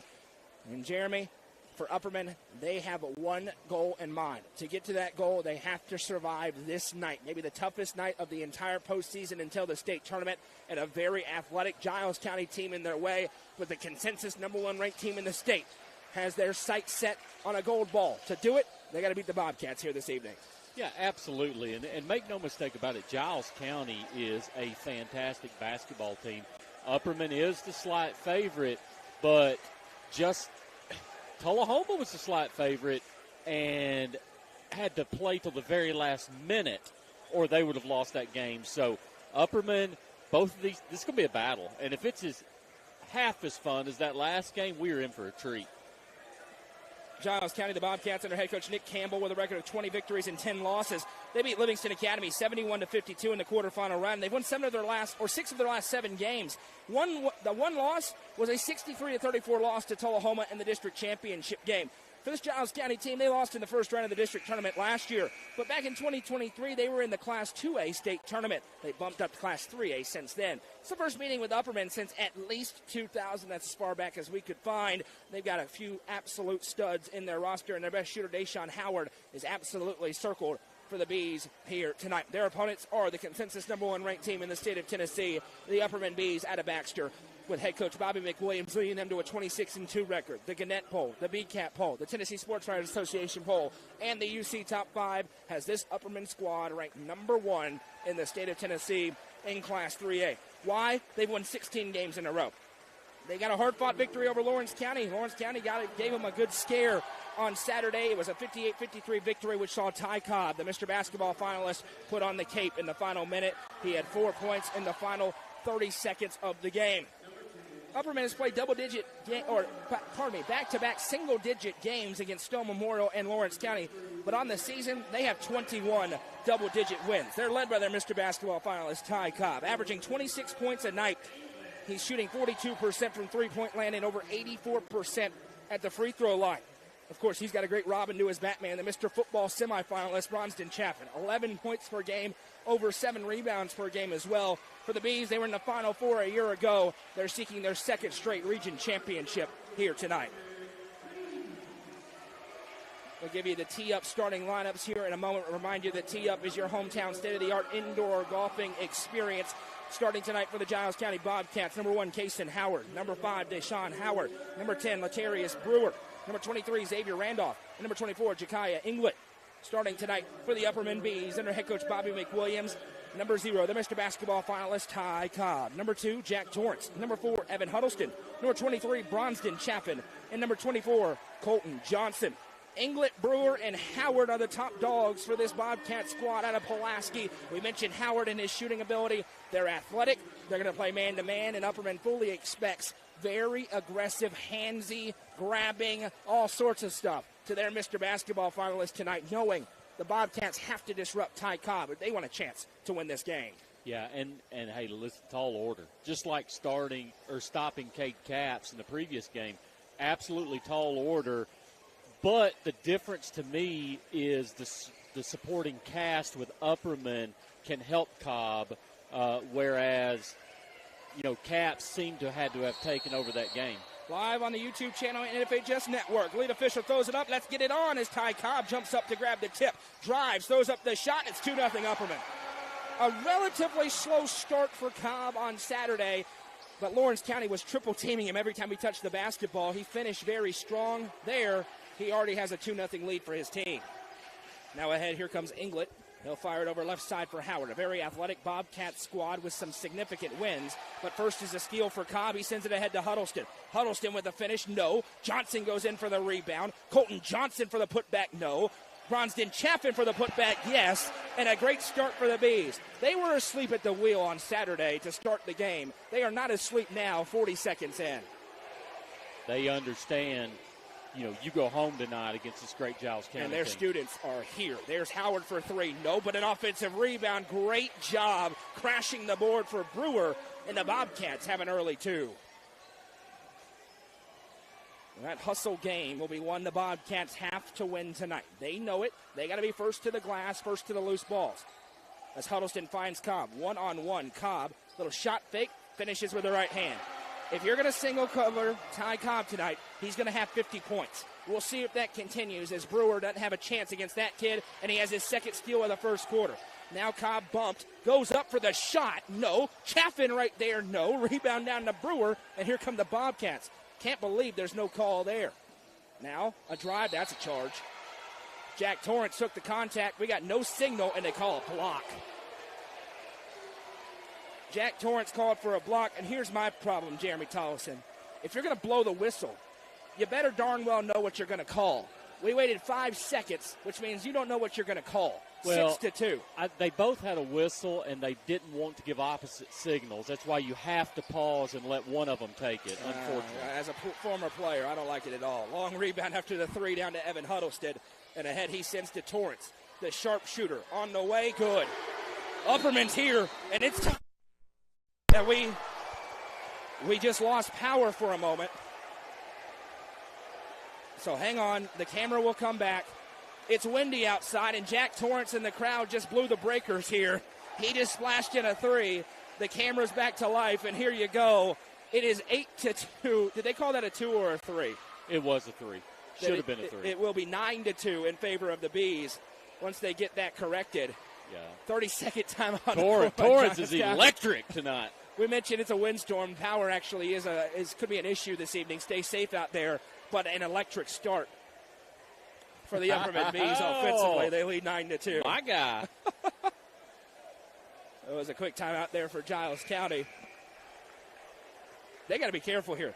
This Upperman team rolling downhill is it's already the best team in the already Kmart blue light special. They better get this thing under control, or it's going to be 20 points before they realize it. Howard going to send it over left side. See if that timeout calmed them down. Inglet. This is a Giles County team. Listen, they've competed with Tullahoma, and then they got blown out by Tullahoma. It's been a little up and down for them this year. They're hoping tonight they can rally and get up for it, but they're down 7, and we're not even 2 minutes into the ball game. Brewer has it. Sends over right side. Upperman in there 2-3. Howard in the corner. Drives, now bounces it over. Right-hand shot, and good. Nice finish for Jekiah Inglet as he gets the lay. Jack Torrance, the birthday boy, gives off to Ty Cobb. Still a long way to go. It's a 5-point game. Ton of basketball to be played, but a great start for the Bees. Similar to what we saw Tullahoma do. That lasted the entire half as Chaffin gives to Colton Johnson. Now Cobb working past Howard. Steps back, sends it over to Torrance. Torrance off the dribble. He picks up. Back to Huddleston. Now Chaffin. Jack Torrance wants it. Instead, Chaffin just muscles in. No. Got his own rebound and puts it in. 4 early for Bronston Chaffin, and we got a huge score up there in the E.J.'s Barnes scoreboard. Pickett County up on Gordonsville 18-4, and apparently Jacob Amonette is going nuclear with 3-point shots. Amonette, a Mr. Basketball finalist in single A. Remember, Gordonsville beat Pickett County second to last game of the regular season, but there was more on the line in that game for the Tigers than the Bobcats, so a little note there. Now on the other end, speaking of Bobcats, that 3 won't go. Johnson with the rebound, an area where Upperman has a big advantage tonight, the size inside with the twin towers of Johnson and Chaffin. Now Cobb left wing. He gives to Huddleston. Upperman's lead is 7 with the basketball. Bobby McWilliams, the wily veteran, and he's got some assassins in the building. You look over in the front row, and an 800-game winner. Turnaround shot for Chaffin is good. Is watching everything. Chaffin is playing as well offensively tonight as I've seen him all season long. That's a pretty good, as I was saying, it's a pretty good advisor over there to have in your back pocket if you're Bobby McWilliams, to have Dana McWilliams as your wife. She knows a thing or two about a thing or two. She does. And now 13-4. Bronston Chaffin, you mentioned, he's playing some big games. Of course, state tournament basketball, state championship game football. Mr. Football semifinalist, no surprise, he's rising to the occasion. Here's a drive inside for Giles County. Kick out, 3-ball up, and cashed. Case and Howard, they needed it, and they get it to cut it back to a 6-point game. Winner gets Tullahoma on Thursday. Loser season ends here tonight. Chapin gives off to Johnson. Now a flip over the top to Cobb, and he was off balance. Instead of just going down, tried to flip it up, and the Bobcats regained possession. Here they come quickly ahead. Howard in the half court. Crosses over. Now they work it around left side for Kaysen Howard. Kaysen loses handle, forced by Huddleston, the All-Upper Cumberland defensive team member. The Upper Cumberland Defensive Player of the Year is Bronston Chapin as Howard splashes the three.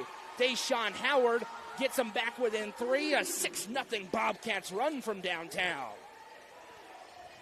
Speaking of all Upper Cumberland awards, there's the Upper Cumberland Player of the Year. Ty Cobb, the sophomore, had 4 points early. Hasn't gotten a great look since. As Johnson, overhand flips for Huddleston. Now Torrance.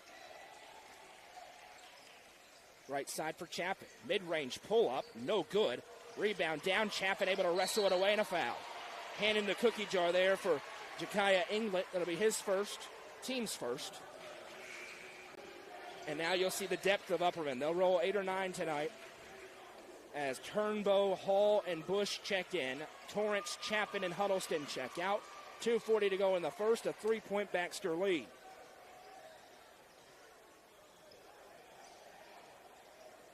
Cobb sends right side for Bush. Now Landon Hall, who's had a great postseason so far, sends to Collier. Bush. Now Johnson inside, back to Bush. He can really shoot the basketball. Sends to Turnbow. Turnbow, the defensive specialist. Now Johnson, back to Turnbow. Now Hall out of the corner, lines up the tray. He hits Landon Hall with a Sonia Brown with American Way Real Estate 3. 16-10, Bees in front. Now here's Inglet. Bobcats hit a couple of threes their last 2 possessions. They could use another one here. Pass ahead, finds Brewer. Bush picks him up defensively. Contact, we play on. Going to be a physical one tonight. Right side, Deshaun Howard tiptoes, and it's saved in right to Collier. Bush. Get your cameras ready. Ty Cobb, 2-hand jam. Giles County back the other way. Ty Cobb in transition. He's the best there is in this state. Left side, 3-ball on the way. No good. Crowd still in it. Johnson with the board. Ahead to Bush. Here come the Bees.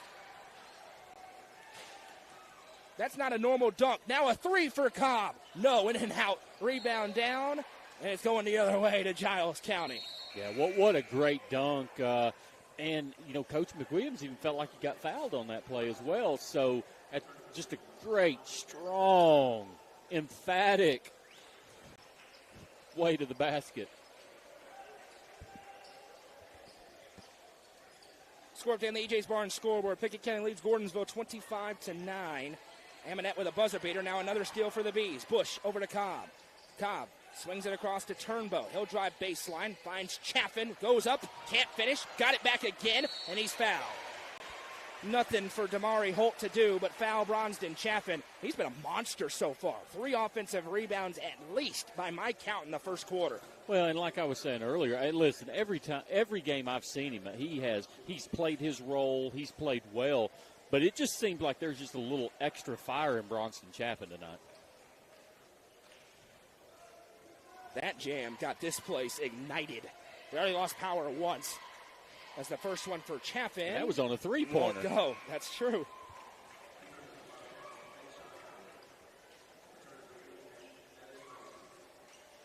Cobb going to get his breather at the end of the first quarter unless they get the ball back. Then he'll go back to the table. Huddleston back in for him. Next one for Chaffin. He got it. Splits them. 7 points for him in the first quarter. Cobb has 6, and Upperman has a 9-point lead, and the Bobcats need a shot. Ja'Kiah Inglet may be wise to hold here for the final look. We'll see if they will. Inglet, he's a big kid, but he's really got great handles. One of the best players in that entire district. Inglet pivots, spins it out, intercepted. Landon Hall with another steal for the Bees. They got a ton. Now Hall slams the brakes, and Bobby McWilliams wants 1.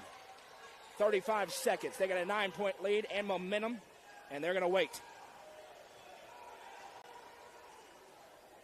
26 seconds. Inglet steps towards the Wiley senior Turnbow. Now Bush has it. This quarter has been dominated by Upperman. 2 threes have kept Giles County in the game. Everything else has gone the way of the team from about 20 minutes away. Turnbow turns and finds Chaffin. 5 seconds for Chaffin. Into Hall. Turnaround, Landon Hall with the finish.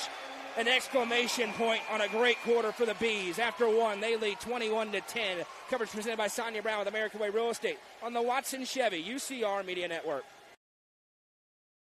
Gentry's Power Equipment is proud to be the presenting sponsor of Upperman Basketball on UCR. Located at 755 Buffalo Valley Road in Cookeville, Gentry's Power Equipment is your local steel dealer. With a huge selection of outdoor power equipment, including chainsaws, blowers, trimmers, mowers, pressure washers, and more. They are your local one-stop shop for high-quality equipment. Locally owned and operated, Gentry's Power Equipment is proud to support Upperman Athletics and UCR. Eminence Eagle Auction and Realty is proud to present this 3-bedroom, 1.5-bathroom home in Livingston. In addition to the home, this auction also features a Mazda 2, Ford Taurus, furniture, and much more. Don't miss your opportunity to bid. You can bid on this property at eagleauctions.com or call 931-526-5335 for more information. Bidding on this online-only auction ends on Thursday, February 27th at 10 a.m. Eminence Eagle Auction and Realty is a proud sponsor of this broadcast on the UCR Media Network. Welcome back. Upperman leads Giles County after one. It's 21-10. This feels like the Tullahoma Stone game and how it started. The difference is Upperman going to blow the doors off of it, or Giles County got some fight in them? I'm Noah McKay. It's Jeremy Tollison. Happy to be along with you. Madison McKay producing things for us. Coverage presented by Sonia Brown with American Way Real Estate. You see her information on the screen.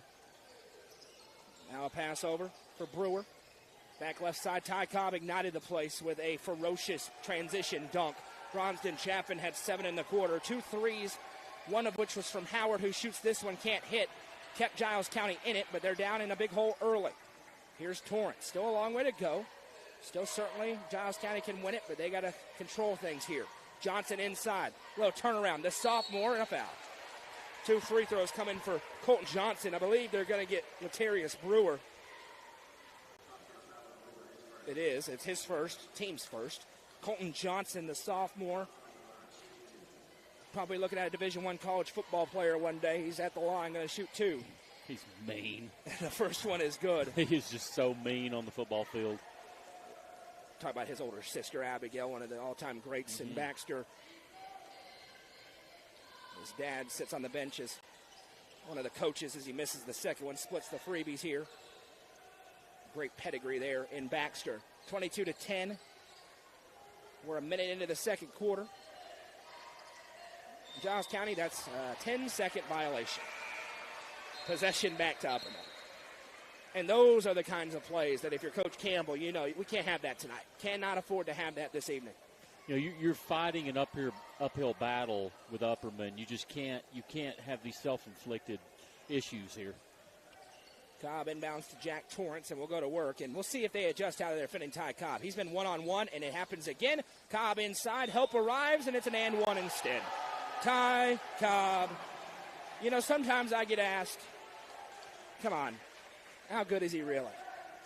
We're not overhyping this kid. He's going to the line to try to make it a 15-point lead for the Bees. Englet got a quick breather. He's back in. He's as good as advertised. And a sophomore. I believe they got Holt for that, but I may be wrong. So if I'm wrong on one later, remember this moment. Cobb, an 85% free throw shooter, connects. 25-10. He's a sophomore. He's already a Mr. Basketball finalist. And he may win it. We'll have to wait and see. Cade Capps, obviously, we saw what he did earlier. Trey Thompson out at Greenville was unbelievable as well. They got a big one tonight against Tennessee High. Both those teams thought they were going to be in the state tournament, but an upset means they face tonight. Another 3 misses. Now an outlet feed from Cobb to Chaffin, who muscles up and finishes. 27-10 with 6:18 to go in the first half. Timeout called for Giles County. Coach Campbell's not happy about something, but they need a rally, and they need it now. Speaking of Greenville, Tennessee High, Greenville wins 74-61. Big win for Greenville. Don't be caught up with the record for Greenville. Number one, they play football late. They had a really tough district schedule, they have turned it on and been dominant. That is a state championship contending team in Greenville. How about here, though? 27-10, 6:16 to go in the second. Giles County has to be very careful right now, Jeremy, that they don't get the doors blown off of them here at Cookeville High School tonight. No, absolutely. And you felt like that 2 minutes into the game, but it has not changed. They have not put up any resistance yet to this Upperman offensive onslaught led by Chaffin and Ty Cobb. Still far from over, but they need a little bit of a run. Inglet going to fire it over. That'll help. Howard inside. Great play out of the timeout by Coach Campbell. First points of the quarter for Giles County go to Deshaun Howard. Now here's Cobb ahead. He checks back. Sends to Huddleston. Now Johnson. Chaffin in the mid-range. Puts it on the deck. Turnaround jumper. My goodness, Bronston Chaffin is feeling it. 11 in the first half. En fuego. That means on fire in Spanish. 29-12, Upperman back in front by 17. Here's Brewer. B stretching that 2-3 zone up to the timeline. Howard slams the brakes, nearly loses it, gets it back, kicks to Inglet. Inglet slicing through, and we'll have a foul on the floor. They're going to get Evan Huddleston. They will. Be his first, team's first.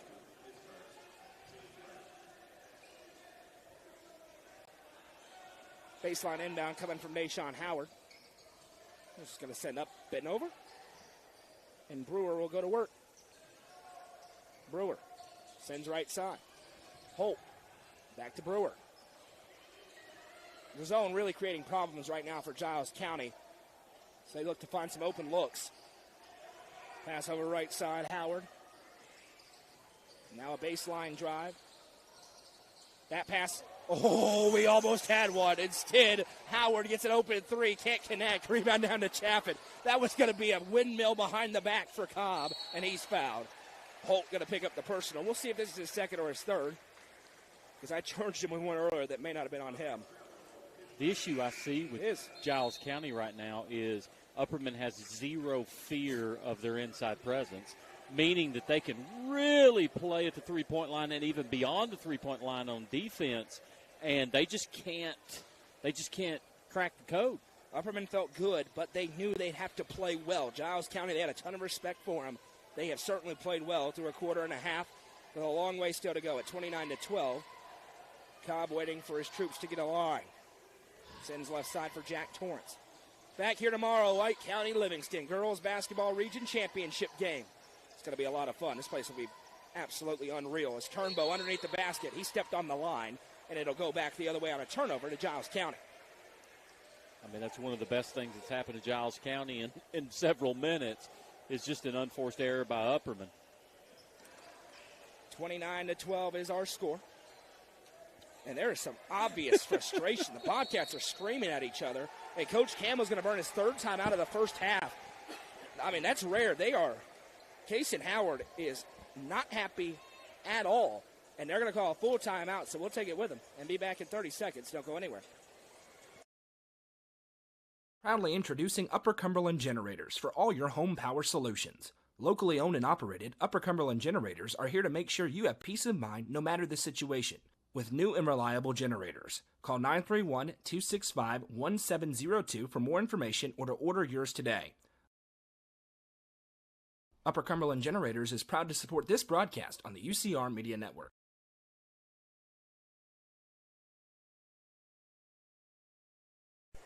Welcome back. Another timeout by Giles County, and they have got to get it situated. That danger red light that we always talk about, blaring. They're down 17 with 4:19 to go in the first half against the number one ranked team in the state of Tennessee. And unfortunately, they're fighting amongst themselves a little bit right now and just totally frustrated. He had to burn his third time out there to try to pull this thing out of the ditch and get it back in the middle of the road. All right, I had to do this in the last game. I'm doing this next game. Comments. Stop. Stop arguing about who's, where, what, why, because guess what? You have no clue. You haven't watched all the kids in this state play. Neither have we. Into the corner. 3-ball on the way. That's no good, which is why we said Ty Cobb very well could win Mr. Basketball in Class 3A. That's all we said. We're talking about 15 and 16-year-olds. Knock it off or I'll block you.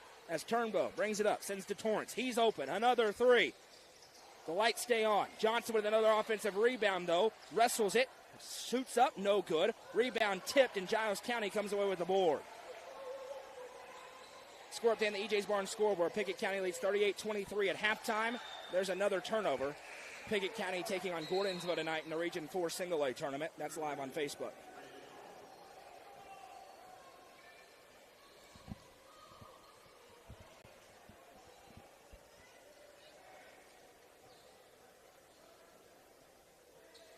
Upperman's offense has slowed, but their defense has not. Just 2 points in the quarter for Giles County. It's 21-10 at the end of the first, now 29-12. Torrance sends over to Cobb. Now Turnbow. Torrance in the corner. Finds Hall. Hall, and that's a 3-second violation. Colton Johnson in the lane, and it'll go the other way. The Giles County fan beneath us has been calling for 3 seconds for the last 20 minutes. He finally gets his wish. And gives the sarcastic cheer. Now, Giles County trying to break the pressure. They do this time. Ahead for Latarius Brewer. Brewer sends over to Kason Howard. Back to Brewer. Drives inside. He's forced back by Turnbow. Howard inside. Dangerous pass. Kick out. Brewer for three. That's no good. Long board. Howard comes away with it. Now Howard inside with a nice right-hand finish. Deshaun Howard with 4 in the quarter. As the Bobcats try to claw back into it. Here's Cobb, wasting no time with the left hand. 17-point lead again in the blink of an eye for Ty Cobb. Once he has that first step, it's as quick of a first step as you're going to see at the high school level. Into the corner, Inglet. He's double-teamed. Gets it inside Howard. Extra feed. Now the defense adjusts back. Kason Howard. Overhand flipping to the low block. Johnson bodies him up, no good. Offensive rebound, though, for Giles County. Extends it. Xavier Randolph inside, then threw it away. Turnbow with the steal. Torrance goes back to possess, and the Bees have it again with 2:10 to play in the second.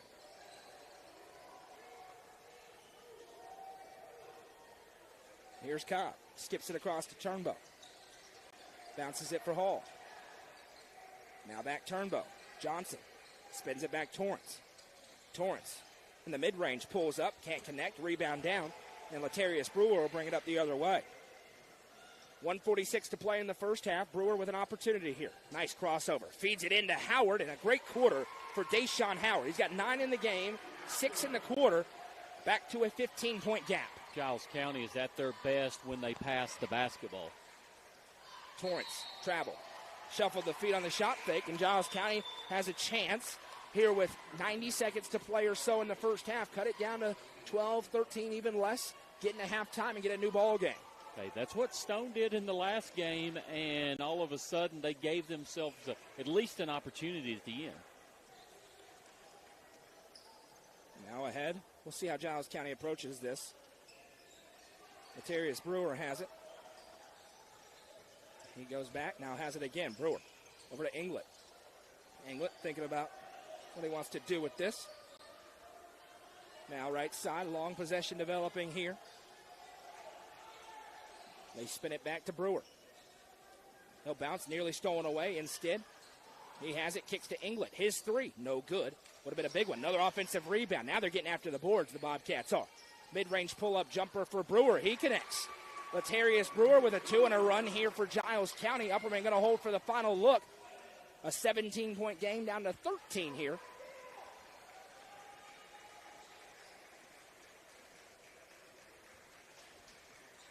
And Ty Cobb going to drain the clock. Upperman wants to secure, but they go in to the break with a double-digit lead.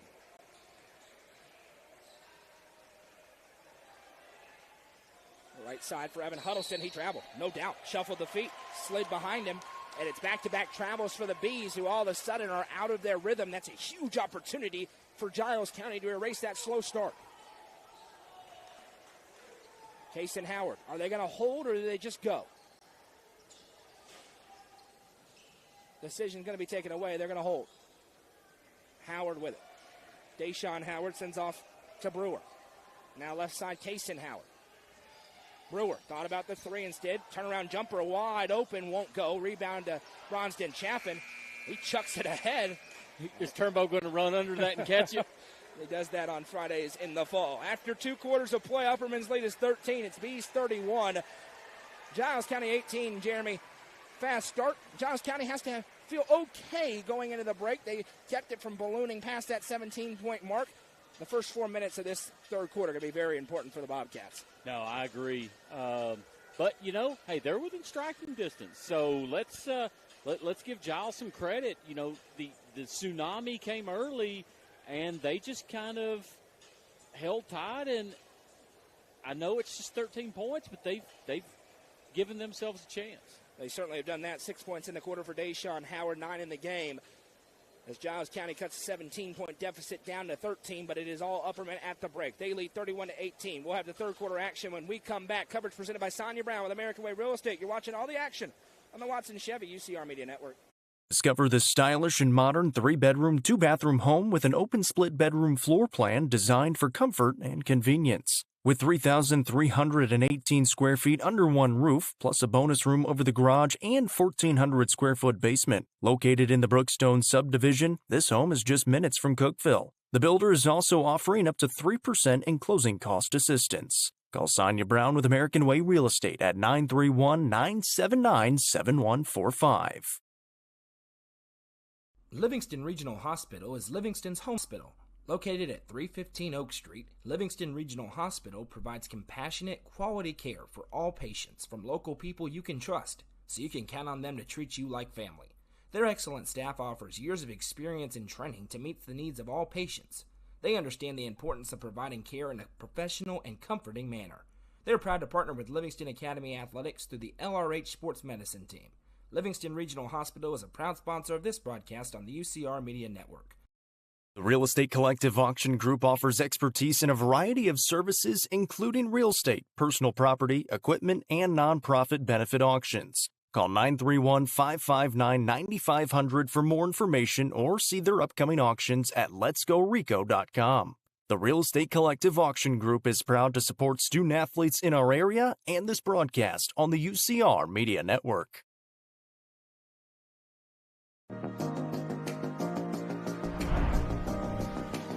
What if opportunity was all in a day's work? We find new ways to make vacation dreams a reality. And that inspires me to do my best work every single day. What if you can make a real impact in people's lives with a team that cares? What I do matters, not just for guests, but for my team. You rely on each other each and every day. What if your work inspired fun and moved people? We put the world on vacation. Our job is to make people happy.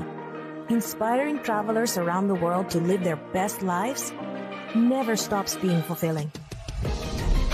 At Travel and Leisure, what if can be what is. Stop wondering.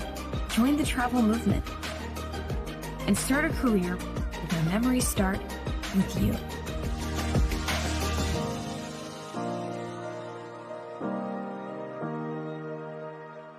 Tee Up is the Upper Cumberland's brand new indoor golfing experience. With 3 state-of-the-art simulators, you can work on some of the world's best courses, all in the comfort of their climate-controlled facility. You want to know how you can improve? See everything from club speed to spin rate in seconds. Conveniently located at 141 4th Street in Baxter. Stop in. Visit them online at teupgolfclub.com or call them at 931-559-GOLF to reserve your simulator today. Tee Up is proud to support this broadcast on the UCR Media Network. The Crouch team with Highlands Elite Real Estate proudly presents this beautiful 3-bedroom, 2.5-bathroom home located just south of Cookeville. Boasting 2,700 square feet and a 2-car garage, this home features a very open floor plan with hardwood floors. You'll find great custom touches throughout, including a welcoming covered porch. For more information, visit chadandamycrouch.com or call 931-979-1191 for more information. Watson Chevrolet is proud to present the area's best selection of new and pre-owned cars, trucks, and SUVs. Watson Chevy's staff of experts are ready to get you into your next vehicle with unmatched service and knowledge. Stop in at 2350 Cookeville Highway and test drive the all-new Chevy Trax or Silverado today. And remember, don't buy till you see Jason Fye. Watson Chevy is proud to be the presenting sponsor of the UCR Media Network. The Quality Family, a local company supporting and caring for our local communities. The Quality Family offers services to get you back to the game. From bracing to oxygen and everything in between, we can meet your medical equipment needs with Buckeye Home Medical Equipment. If you have an in-home need for strength and conditioning, for example after a surgery or injury, Quality Home Health is available to provide individualized care while you are on the mend. For those with end-of-life diseases, Quality Hospice is available to provide nurturing care during those difficult times. Choose the Quality Family of Services for care within your community. Visit thequalityfamily.com to navigate all we have to offer you. Nelson Trophy and Screen Printing is proud to support student athletes and athletic departments throughout the Upper Cumberland. They're also proud to sponsor the Nelson Trophy and Screen Printing Player of the Game on this broadcast. From trophies to t-shirts, they can do it all. Stop by and see them at 120 Circle Drive in Allgood or give them a call at 931-537-9559. Nelson Trophy and Screen Printing is proud to sponsor this broadcast on the UCR Media Network. Fire and Vine in Cookeville is the Upper Cumberland's home for delicious Chicago-style pizza, beef, chicken, fish, and more. Located in Cookeville's historic downtown district, Fire and Vine's food and atmosphere will keep you coming back for more. Take in stunning views with the UCR team on Tuesday nights at 7, live for the UCR Coaches Show from the rooftop. Fire and Vine is a proud sponsor of this broadcast on the UCR Media Network.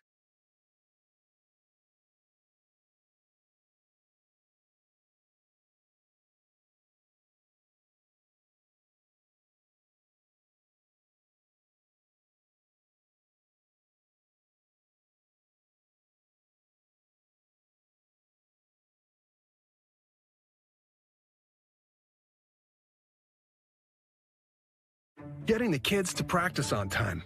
Remembering if it's your day to bring snacks. Making it to the game with a clean jersey. Why are simple things sometimes so complicated? Thankfully, with auto owners, insurance doesn't have to be one of them. Auto Owners works with independent agents who answer when you call, so you can worry about more important things, like whether your kid is going to run toward first or third base. That's simple human sense. Visit swallowsinsurance.com or call us today, 931-526-4025. Protecting your future. It's what we do.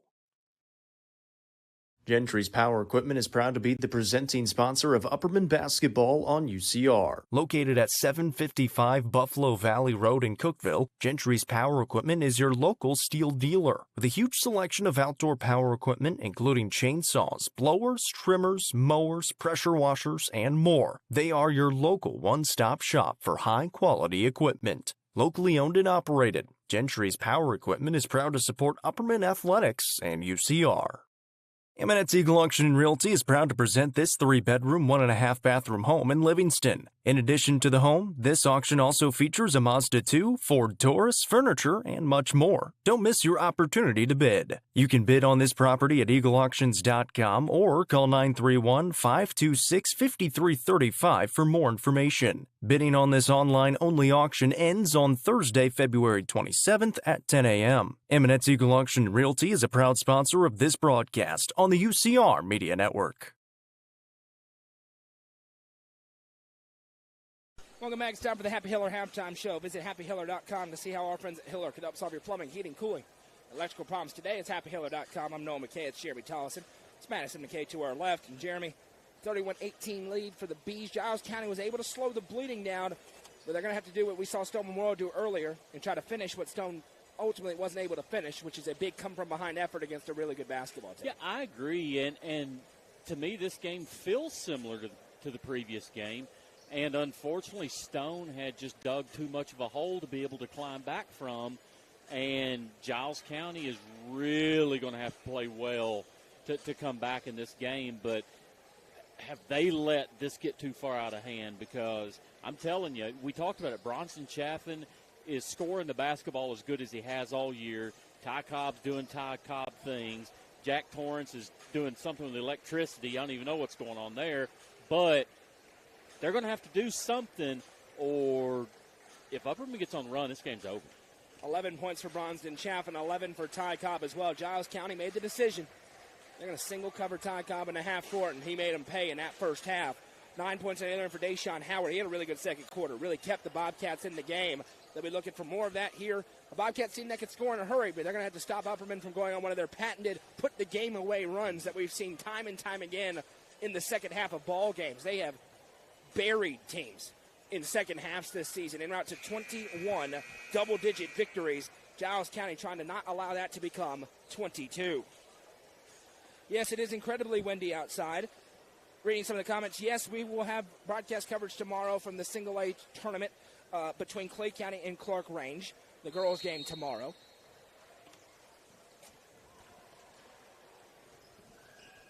If you want to sponsor that game, you should send me a message. You could be the sponsor. Left side for Evan Huddleston.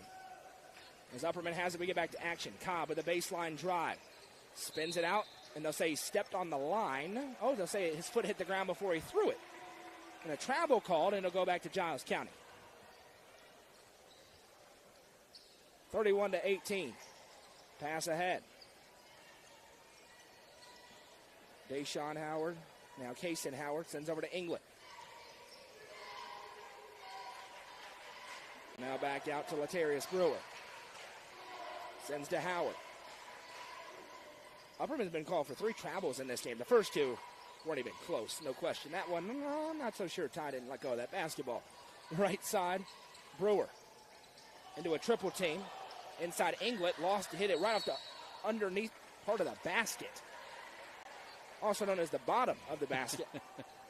Got blocked, and it'll go the other way to the Bees. They lead by 13. And yes, we will be here on Thursday. If Upperman wins this game, it'll be simulcasted. If Giles County wins this game, we will be here, and it will be exclusively on NFHS Network. Chaffin inside, turns, can't finish. Popped in and out. Something about this basket over here tonight has all been night. Interesting. 31-18 with it just popping in and out. Now that one poked by Huddleston from behind. He flips to Torrance. Now Huddleston's running the floor. Evan Huddleston finger rolls it through.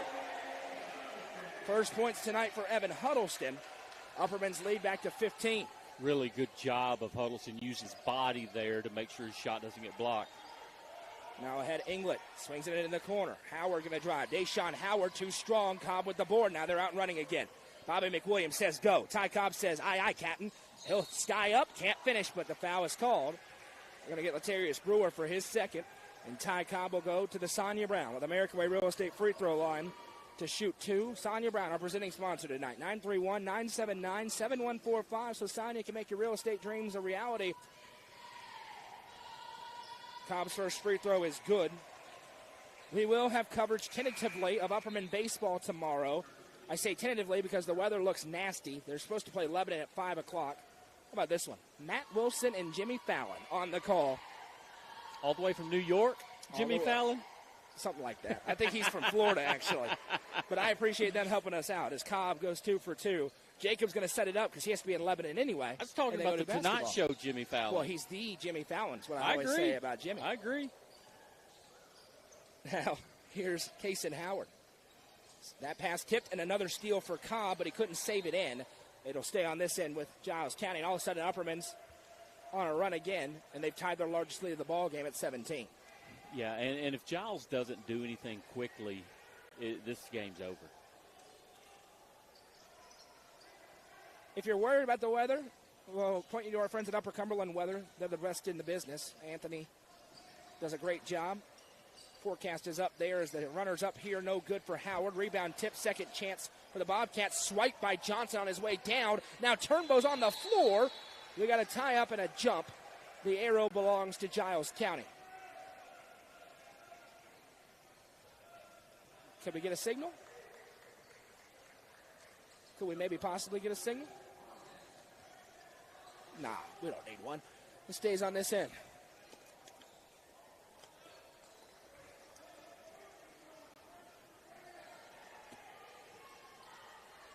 It could have been a travel, but I guess it's a jump, as Kaysen Howard has it. That one sent over right side for Brewer. Now Deshaun Howard. Brewer into the mid-range. Nice outlet feed. Howard bounces inside for Inglet, trying to work on Johnson. Turns into a double, turns away, and that's a travel. Possession back to the Bees. Yeah, good pickup there by the slot official. Just changed pivot feet and tried to move around, and definitely a travel. Now would be a great time to go see how far you can hit a golf ball outside. You got to line it up the right way. With exactly. the wind, you can say you drive the ball 575 yards. Yeah, I could drive it straight in the wind for about 205. Now Cobb slices through, dumps it off for Chaffin. Chaffin, inside finish. It's all bees. They're on front by 19. And Giles County's on the doorstep. They got to be very careful. Pass ahead. Little turnaround now back out. Kason Howard drives up and under, left hand no. Rebound down to Colton Johnson. Here come the bees again. Bounce pass, Chaffin able to grab it. Now to Turnbow. Ahead to Cobb. Cobb back to Huddleston. Ty Cobb, that's his spot. 4-3. See you later. Asanya Brown with American Way Real Estate 3 for Ty Cobb. Timeout time for Giles County. But the first 4 minutes we said were going to be so critical, and Upperman has opened the quarter on a 9-0 run. That's an official's timeout. Not quite sure what it is. All right, so an official timeout. Oh, it looks like they've sent the player over here off the court. Okay. And I think that maybe did not have a tech. Sure. As Howard has been frustrated throughout the evening. He's still frustrated now. His coach going to coach him up down there. It's frustrating right now. They're in a big hole, down 22. And Mr. Basketball finalist Ty Cobb just reined in a 3 in rhythm. Now in the half court, that jumper is good. Rattled home for Xavier Randolph. First points of the quarter for Giles County come 3:30 in. And that's all Giles can do is just take it one possession at a time.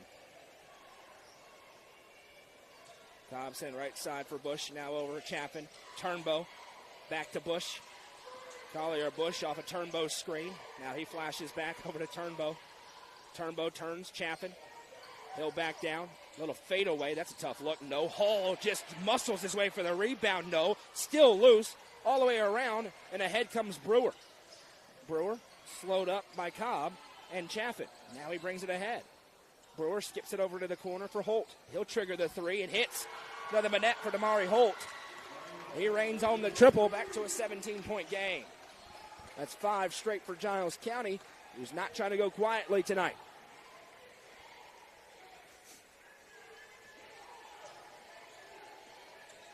At some point, Jeremy, we can get the final scores from those games earlier. Any other updates in our chat? Cobb looking. Check the EJ's Barn scoreboard here momentarily. Big games across the UC tonight. Turnbow sends off to Landon Hall. Now Chaffin inside. That's just too easy. Ronsden Chaffin with 15 points tonight. He's got a bunch of rebounds as well. Back to a 19-point game. Now here's Landon Inglet. Ja'Kiah Inglet sends right side. Now a travel. Shuffle in the feet to Xavier Randolph. It goes back to the Bees. As Torrance and Johnson going to check back in. In for Chaffin and Turnbow. And Bobby McWilliams giving big rounds of applause.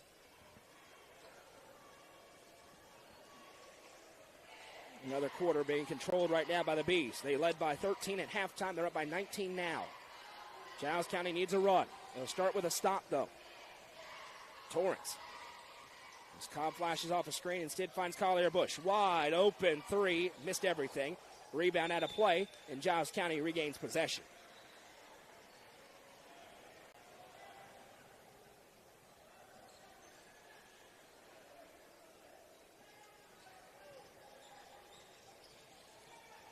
Now ahead, Inglet. Sends back for Brewer. Brewer surveys. Back.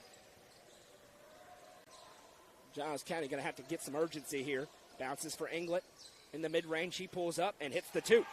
Inglet's looked good all night. He is. He only has 4 points, but he's in such command of the floor in the basketball when he has it. Back to a 17-point gap. Bush over to Torrance. Right side, Hall. Hall, baseline drive. Pivots around. Johnson turns, throws up the shot. It's a travel. The fan beneath us wants 3 seconds. Literally nobody was in the lane, and then he drove in and picked up, and the second he picked up, full throat scream for 3 seconds. Well, for the record, I refereed for 23 years, and I think I called 3 seconds twice. I'm just not going to call it. 17-point game, 42-25. Especially when, it's been 1. Pass over left side. My for favorite England. is when they yell for it before the ball comes across the midcourt. Now pass inside. That one nearly swiped away. Stays on this end. Kick out England. 4-3 would be a big one, and he hits. Ja'Kiah England keeping the Bobcats in it. They're back within 14 points. It's 42-28. 90 seconds to play in the third.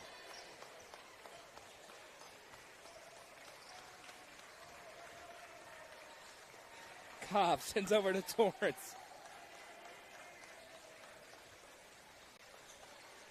He finds Hall.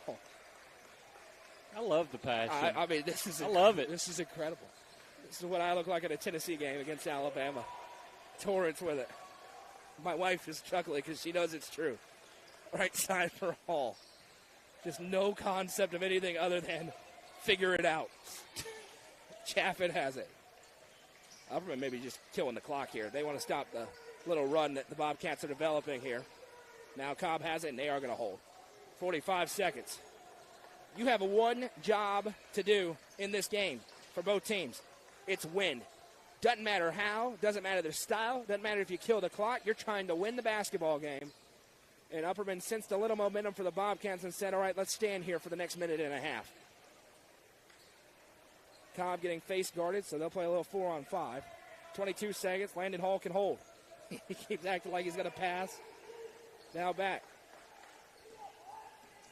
Chaffin with a flip for Cobb.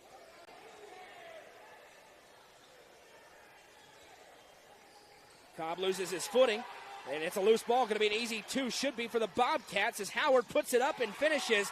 The steal and the score. And a 7-0 run for Giles County gives them some momentum into the fourth quarter. Upperman's lead is 12. Coverage presented by Sonia Brown with American Way Real Estate on the Watson Chevy UCR Media Network. We'll stay through it as it's 42-30. We'll remind you that Thompson Machinery and the Cat Rental Store are your one-stop shop for all your dirt machinery and aerial equipment needs. Located at 667 Horace Lewis Road in Cookeville, they're a Caterpillar dealer who rent, sell, service, and provide parts. To rent, call Lane at 931-267-6380. And to buy, call Lucas at 931-979-5050.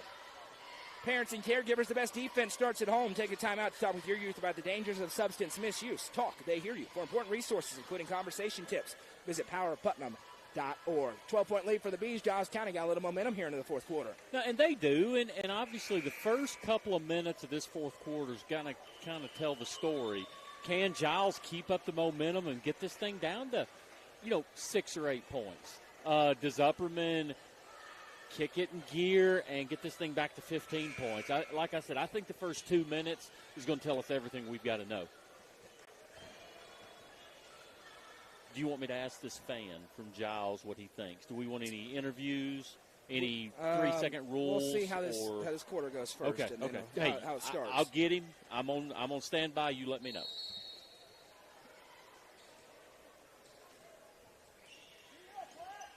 How does Upperman approach this final moments? They don't typically stall outside of those end-of-quarter situations. Imagine they just want to keep playing their game as Huddleston sends to Chaffin. Bronston Chaffin back to Ty Cobb. Giles County trying to force some turnovers. They need to steal a few possessions. Still with a lot of time to go. Left side for Huddleston, now back to Cobb. Cobb works off a screen, now Huddleston. That pass tipped by Howard out of play. Stays with the Bees. You can feel the intensity level really ratcheting up for Giles County. Upperman, if they want to hang on to this lead or expand it, they're going to have to raise theirs a little bit. Giles County playing for their season now as Huddleston has the inbounds. Brewer stays with him, now Chaffin. Chaffin can handle the rock. He picks up, finds Torrance. 7:20 to play in the ball game. Right side Huddleston. Now Chaffin. Chaffin, as Cobb works away from the ball, he picks up. Spins back for Huddleston. Minute-long possession here for the Bees to open up the fourth quarter. Huddleston with it right side. They're forcing Giles County to defend. Huddleston, a senior, crosses over. Drives and hands off for Johnson. He steps through. That's travel. And they're going to call simultaneous possession instead. And it'll, either way, go to Giles County with 6:54 to play in the ball game. Long possession, minute 6 seconds. Ends with 0 on the board for the Bees. Yeah, good big break there for Upperman. They're going to lose the ball either way, but they get the next arrow. Brewer with it. Score update, Pickett County up by 19 on Gordonsville, entering the fourth quarter there on the EJ's Barnes scoreboard, 61-42. Bobcats on the doorstep of a return trip to the region championship game. Now, here's Deshaun Howard. He leads them with 11 points tonight. They work it left side back to him. Upperman still in that 2-3 zone. They've been in pretty much all night long. Howard has it. 6:24 to play. If both teams play like this, the final score is going to be. Yeah, they'll run Giles out of time. County's got to be more aggressive. Bounce it back to Brewer. Upperman content to let him do this. Howard from way downtown. He hits. Deshaun Howard cuts it to single digits for the first time since the first quarter. He hits the three. 42-33. Ty Cobb checks over. They need a bucket now. Turn it into a dogfight all of a sudden. Right side for Torrance. Now Huddleston. Chaffin in the lane. Back to Torrance. There's nobody in the lane. There's There's literally no one in the lane. Now Cobb. You all can't hear it, but I promise it's worth the price of admission. That's why you got to come to games. Chaffin has it. Another long possession. Cobb, mid-range jumper. That's his spot, and he hits. Ty Cobb, 18 in the game. Back to an 11-point Upperman lead. And again, Giles County. They can trade threes for twos with this much time, but it's going to get late in a hurry. Inglet loses handle, now able to regather. Now turns into some trouble. In the mid-range, pull-up jumper, no. Rebound down, Colton Johnson wins it. Now here's Ty Cobb, wasting no time. Cobb, coast to coast, says get out of the way, no good. Torrance fights for the rebound, and we got a foul. It's going to go on Giles County. What a play by Jack Torrance to go up and get it. And Brewer going to be called for his third personal first-team foul. Torrance, one of the shortest kids on the floor, maybe the shortest kid on the floor. Don't quote me on that part. He goes way up to get it. Now Brewer a bit slow to get up. And his teammate's going to help him back to his feet. Can you believe he didn't like the call, Jeremy? Yes, I can believe it. However, you've got that much contact, and a body goes to the ground. The guy with the inside position to the ball, he's just got the position, and I know the other player went to the floor, but he's the one that created all of the contact. Just is what it is. Cobb going to inbound. He sends it to Chaffin, who just rises up and finishes. 4 straight for the Bees after it was cut to 9. They're back in front by 13. They did not blink yet. Inglet slicing through traffic. Inglet steps through. Inglet's shot won't go. Another rebound for Colton Johnson. He's got a ton of them and another foul. This time Xavier Randolph's going to pick up the personal. Third team foul against Giles County. Pardon me, second team foul against Giles County. I want to take this guy on the road with us. Please. I don't know if it's going to be the same reaction if Giles County's not playing. No, that's the problem. Cobb going to bring it up.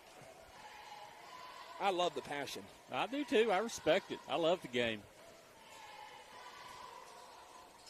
Huddleston sends back to Johnson. Now Chaffin has it.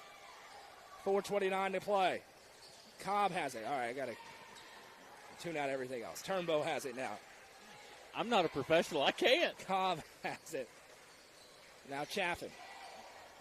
A screen from Johnson. Now he gathers. Hall inside. Turnbow. Chaffin works it around for Cobb. Cobb crosses over. Steps through. Ty Cobb with the finish. Ty Cobb says, let's go home. 15-point lead for the Bees. 4 minutes to go in the game. He's as good at splitting defenders with a basketball as anybody. Howard sends over right side for Brewer. Now Giles County has their backs against the wall. They need a run, and they need it now. Howard thinking about it. Crosses Chaffin, claps his hands. He likes the defense. Inside-out pass. 3 ball on the way. No good. Rebounded by Turnbow. Here come the Bees. Cobb wants it in the half court. There's the feed from Turnbow. Cobb over to Chaffin. He flips for Johnson. Johnson muscles up. No. Rebound down to Inglet. And here comes Giles County. 3.5 to play. Brewer drives on Huddleston. Shot thrown up. No. Cobb with the rebound. Now here's Bronston Chaffin. What's he going to do? Slams it home with a right hand. And Coach Campbell's about to get stuck as Bronston Chaffin finishes with a tomahawk jam inside. There's your exclamation point. The Bees up by 17 with 3:15 to go in the ball game. Coach Campbell unbelievably did not get stuck. He was right up in the face of the official. I'm not sure what he wanted there, Jeremy. Huddleston had pretty good defense on the other end, and then Chaffin with an exclamation point. Yeah, I agree with you. I thought the defense was good. And, again, I'm with you. I don't know what he was looking for. There's a right way to approach that. But I will tell you, as an official, you're probably going to give coaches a little more rope than you would the first or second game of the regular season. There's just so much on the line. Every play, every call is crucial. If they get stuck, you got to make sure that they absolutely earn it. And everybody in the gym knows what happened. How about the answer from the Upperman Bees, Jeremy? It was a 9-point game, a big shot made, a 3 for Giles County. They had the momentum, and Upperman snatched it right back. Now they're comfortably ahead again. Out of the timeout, it's going to be Giles County basketball. The Bees trying to punch a ticket to take on the Tullahoma Wildcats, who defeated Stone Memorial. Staved off a late comeback attempt by the Panthers to win that one. If it is Upperman against Tullahoma, that's going to be a lot of fun. Two highly rated teams in this state. Inglet skies up for 3. No good. Cobb with a rebound. Now ahead for Evan Huddleston. Huddleston's not going to dunk it. He loses handle back to Turnbow. Now over to Huddleston. This is how some people say I sound when talking about officials on air. You're not this is bad. I don't know if you could hear it through the headset, but it is. This is an all-timer. Do we have a third headset? Because I want to put it on him. We should just hold. Yeah, we do. We do. We can turn up Madison's and hold it out to the crowd.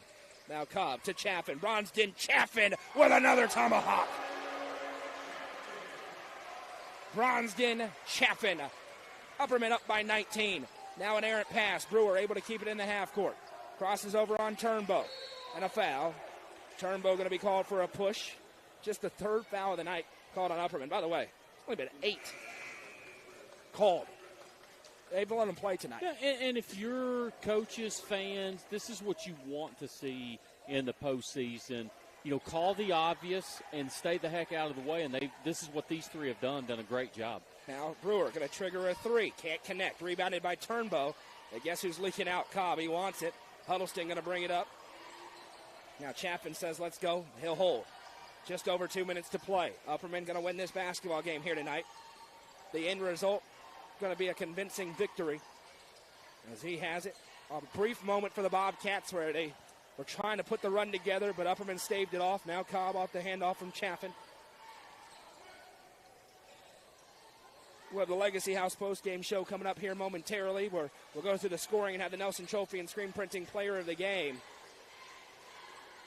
Cobb sends it over to Chaffin. Now back for Huddleston. 52-33. All Bees. Cobb has it.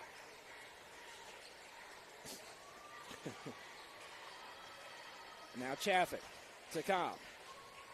Turnbow. There's a push. 2 hands into the back from Deshaun Howard. Be his first, team's third. And the bench is going to clear for both teams. Joseph Maynard, Finn Sism, Collier Bush going to check in. Parents and caregivers, the best defense starts at home. Take a time out to talk with your youth about the dangers of substance misuse. Talk, they hear you. For important resources, including conversation tips, visit powerofputnam.org.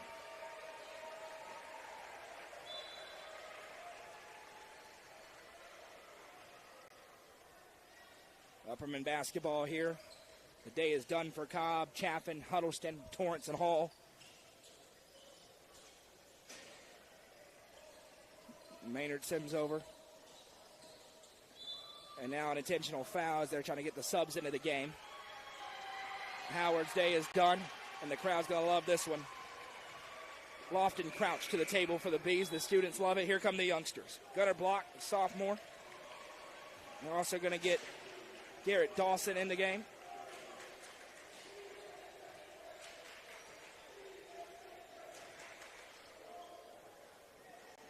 Pickett County routing Gordonsville. Starters out 70-43 for the Bobcats there.